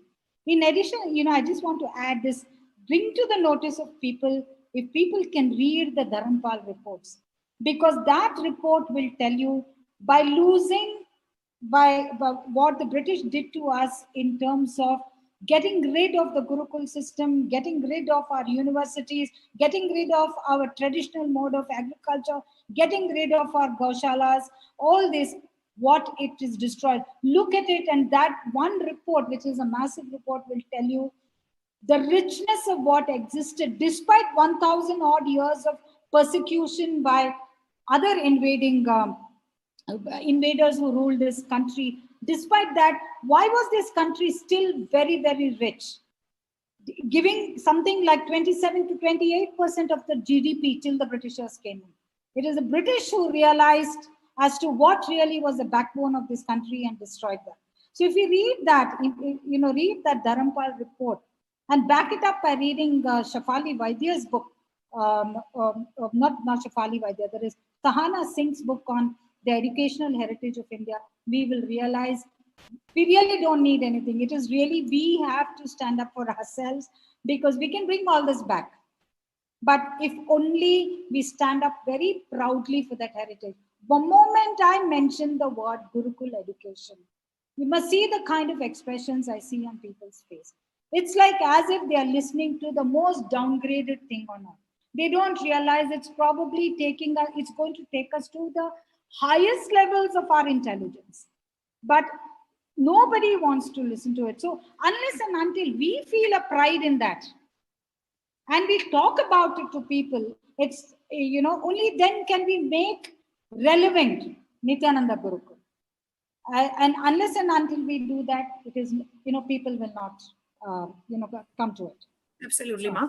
And we have had, in the Nithyananda TV, KAILASA TV, we do share, conducted by our Nithyananda Gurukul Balasans. Now, in every channel, there's Indian Idol and American Idol and all these dance shows and music shows are going on. Does any one TV want to show the power manifestation? The Balasans reading through the third eye. They show a lot of possibilities, but they don't show powers. There is a big difference between possibilities and powers. Possibility means, let's say if I can walk 1 mile an hour, if I can walk 100 miles an hour, it's a possibility. But right now, if I can walk, but I can fly, it's a power, right? So there is a big difference between possibilities and powers. What all the media channels are showing are just possibilities. Somebody who can dance well, somebody who can sing well. But what the Nityananda Gurukul Balasans are demonstrating our powers, something which nobody else can do. Just through initiation can be done. But the media channels are not ready to show because they promote Hinduism. So it is not just by reviving Gurukul we can revive Hinduism, because we don't have a channel to reach it out to the world, right? So we need a complete mass media communication. We need a government. We need laws. We need land. So the whole ecosystem has to be revived for Hinduism to be revived. So we Hindus need to understand that. And that is why KAILASA is so important. The nation KAILASA is so important if we want Hinduism to be alive. Just by building temples, just by sending your kids to, some weekend schools, you cannot protect and revive Hinduism. You need KAILASA to be alive. We need Hinduism to be alive. So for that, you need to revive KAILASA. You need to revive the whole enlightenment ecosystem. So yes, thank you so much. Wonderful participation. I really request every one of you, we have maybe just a few more minutes before the live satsang starts. Today we have live satsang of Swamiji. So please do share and invite everyone to vote. It's kailasa.org/Hindu votes. Please go ahead and share this link. We want to let the world know Hindu votes are secret. So please do share and invite people to vote before the live satsang starts. Yes, who would like to go ahead and share your comments on it? We have Sheila Gucci. Sheila Gucci Ma, so nice to see you after a long time, being active and sharing. She's saying the power of compassion is the highest power. Yes, that is the soft power, the power of compassion. Absolutely, Ma. And we have Anna Banjak. Many people are supporting this Vakyata Sadas. It's really encouraging for us to see the support that we are getting from Hindus all over the world.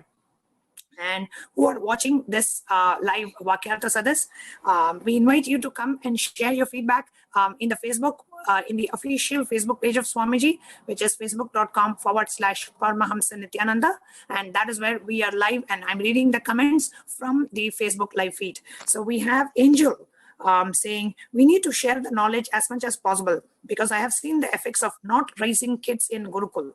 And I have not only seen, but I have felt it, and its painful patterns. We are putting our beautiful divines of the future through.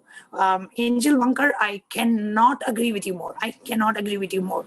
Instead of repenting when they are 20, when you are not able to handle your children, when they are not able to handle their emotional ups and downs and what life is throwing at them, at that time, worrying is useless. When they are young, take the responsibility, send your kids to Gurukul. We have e-Gurukul facilities available. Sitting in their own house, they can join on the two-way video conferencing, and they can be a part of the e-Gurukul. So Angel Bankar, you are absolutely right on dot. Thank you so much for sharing.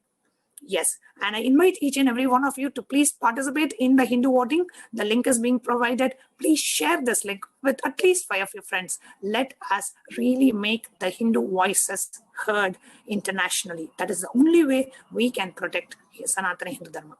Yes, who would like to go next? Chitrabanama, please go ahead. Maybe there is just a glimmer of hope in the horizon.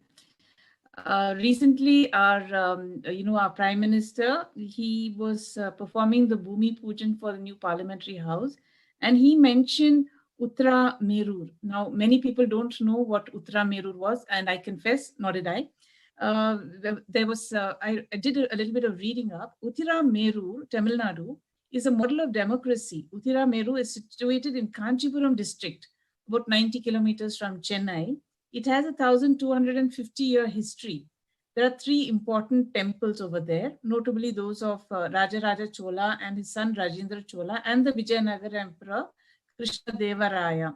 The 3 temples have large inscription, and they all talk about a perfect system of village administration through elections. So, even a mention of this by the Prime Minister has, generated a interest of what is it, what is this, what has he mentioned about it? And over there, it is very interesting to know that the villagers had the right to recall the elected representatives if they failed in their duty. We don't have that. But those days, our Hindu system was so beautifully done democratic system, secular system, whatever you'd like to call it, that they had the right to recall the elected representatives if they failed in their duty. And what was the features? The village was divided into 30 wards and one representative elected for each. And those who wanted to contest must be above 35 and below 70 years of age. Only those who owned land that attracted tax could contest elections. That means they were already well-to-do and not, getting into politics to loot the coffers. And they also was such owners should possess a house built on a legally owned site, not on some public property. A person serving in such committees could not contest again for the next 3 terms, each term lasting a year. So elected members who accepted bribes, misappropriated others' property, committed incest, or acted against the public interest suffered disqualification. So even a mention by a prime minister is, a glimmer, faint perhaps, but at least hopefully people will, start inquiring what the system that we had, the beautiful democratic system that we had that can be revived again. So, maybe we should actually, look at these and publicize these things so that, we know what our glorious past was. I didn't frankly know what it was till just about recently. And I'm sharing it on this platform so that the rest of us also, learn something from this. Thank you, ma'am. There's something I wanted to add. The Guru Sishya Parampara, in certain fields they are practiced, especially in the field of arts, in the field of dance and music particularly. There is the heritage, you'll have the teachers which have been coming down from obviously, within families,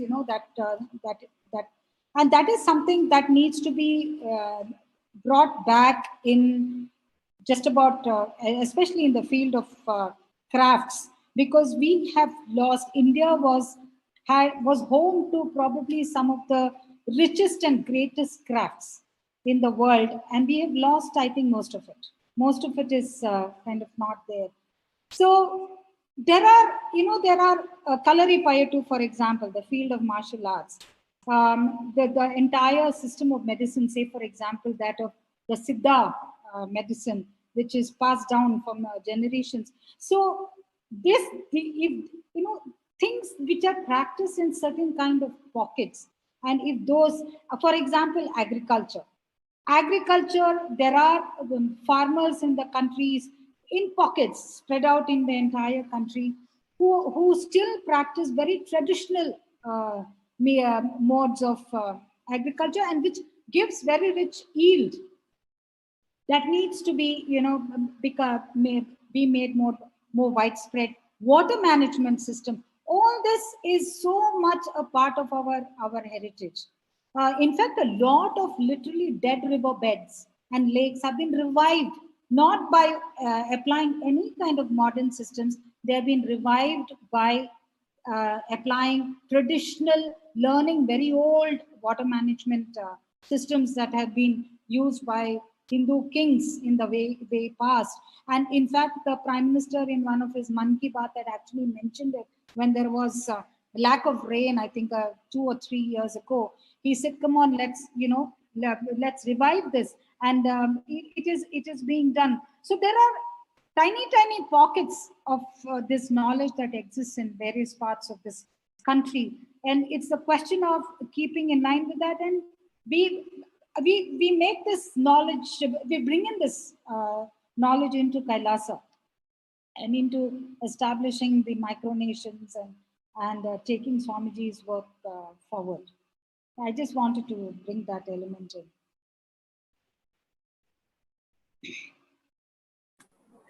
Yes, beautiful. And let us see. And while you're watching this live, I really want each of you to share the voting link to each and every friend of yours, each and every family member of yours. Let everybody in your family, let each and every one of us cast our vote, not just one person in the family, every single family member. So can you check around and see if every person in your family whether it is your mother, elderly mother, father, grandfather, grandmother, has everyone casted their vote? If not, now is the time to cast their vote as we are getting ready for the live darshan. Every Hindu vote matters. Every Hindu vote matters. We need to let the world know that Hindu voices will be heard. Hindu votes are sacred. Every single being is a conscious manifestation of Paramashiva. So let us reach out to every Hindu, and let them participate in the Hindu voting. And I really request all our viewers who are watching this. Today we have had amazing number of votes. The voting has increased drastically today, thanks to all our viewers supporting and sharing this voting link virally in all social media platforms, in Twitter, in Facebook, in Instagram, and WhatsApp. This voting link is being shared virally, and today we have had an amazing response from our viewers, just because a few of us decided to take the moment to actually share this link. So your sharing makes a huge impact. Your 30 seconds of you copy pasting this voting link in your WhatsApp groups makes a difference in reviving Sanatana Hindu Dharma. So we don't need to do something great. Just 5 minutes of sharing this live satsang link, just 5 minutes of sharing this voting link can go a long way in reviving this enlightenment ecosystem, reviving the only Hindu nation, Kailasa. And I request all our viewers who are watching us live, you can participate in this debate. You can comment in the Facebook live stream that we have secularism. Is it for or against Hinduism? And that is the topic that we are discussing. And we are coming very close to our live satsang time. Swamiji is going to be coming live very shortly. And we are going to be having the live darshan of the Supreme Pontiff of Hinduism as we are debating on this topic. Yes.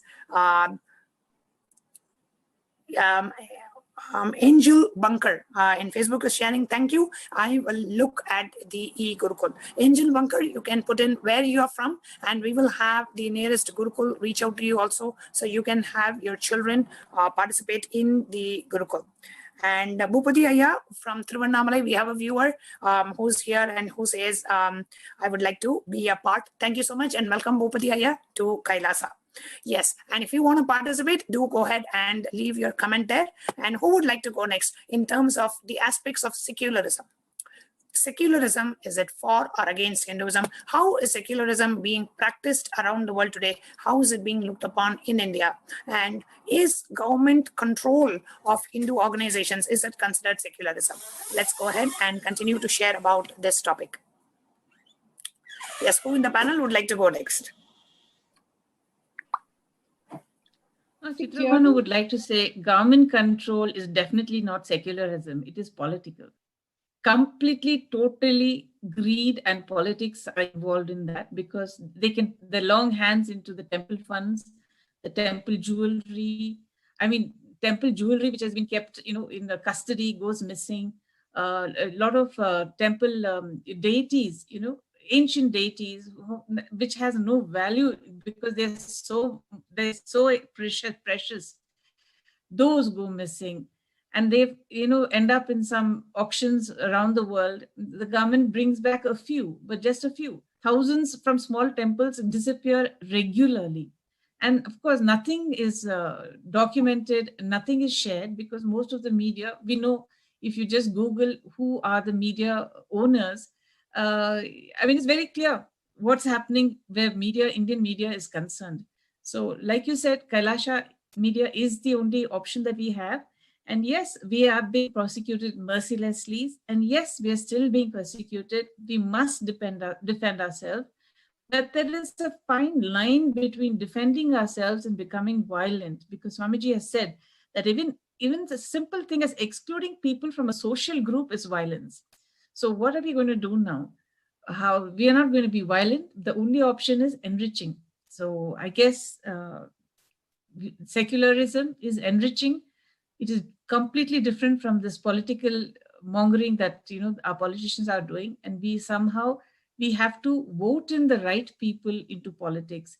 This question of a lot of people going and not voting, they come back and say, oh, I didn't vote because none of the candidates were good enough, so I didn't vote. That is pathetic stuff.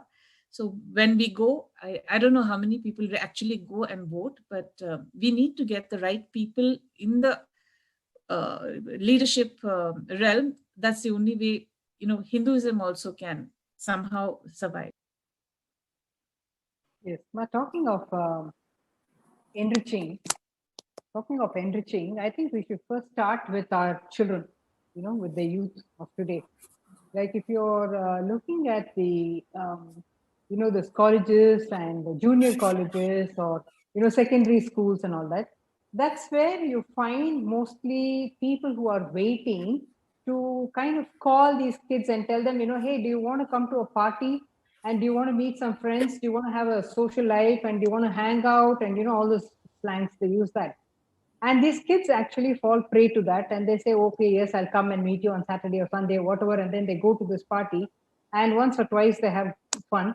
And then it's like, okay, here is a Bible. And then you just go through it. And we'll meet over, breakfast next week or something like that. So it's kind of become a fashion now, to kind of, they kind of hold on to the children and kind of captivate the children. So I think we should start by first working on children and make them, like you said, attend Gurukul, online Gurukul, or by practicing this ourselves first. I mean, we can't teach something to our children when we ourselves are not that. So, get up in the morning and do yoga or whatever. You don't have to tell your child because, these days children are so irritable. You tell them, do this, is like you're always nagging. So instead of doing that, we can become the example of that. We get up early, we do yoga, we do this, we show how nice it is and how healthy we are. So when they look at us, they start following us, and that's the best way to enrich, by being what we want them to do. So like Swamiji's teachings are all making us so powerful. So, that those cognitions are like, you just sit for satsang and it's like, completely everything gets into you. You don't have to do much. It's like every morning there's a bell ringing and come on, just get up. That's it. It's like Swamiji is scolding and saying, get up. So just by being in that satsang or watching satsang itself, we are able to absorb so much. So I think we need to be what we want to see in our children first, and then inspire them also to sit and watch satsang with us. We can just say, come, let's have party together, and then sit together and watch satsang and then chat and then look at Swamiji, whatever. And that's how we should be enriching our kids. Yeah, that's what I wanted to share. If I, in terms of what is happening now as far as government control is concerned, it should be out. So if I was to look at if I were to look at it right now, I think we need to give a lot of support to the two lawyers who are currently fighting to get temples out of governmental control, because that seems to be a major aspect that is Nithyananda Paramashivoham Om Nithyananda Paramashivoham Om Nithyananda Paramashivoham Om Nithyananda Paramashivoham Om Nithyananda Paramashivoham Om Nithyananda Paramashivoham Om Nithyananda Paramashivoham Om Nithyananda Paramashivoham Om Nithyananda Paramashivoham Om Nithyananda Paramashivoham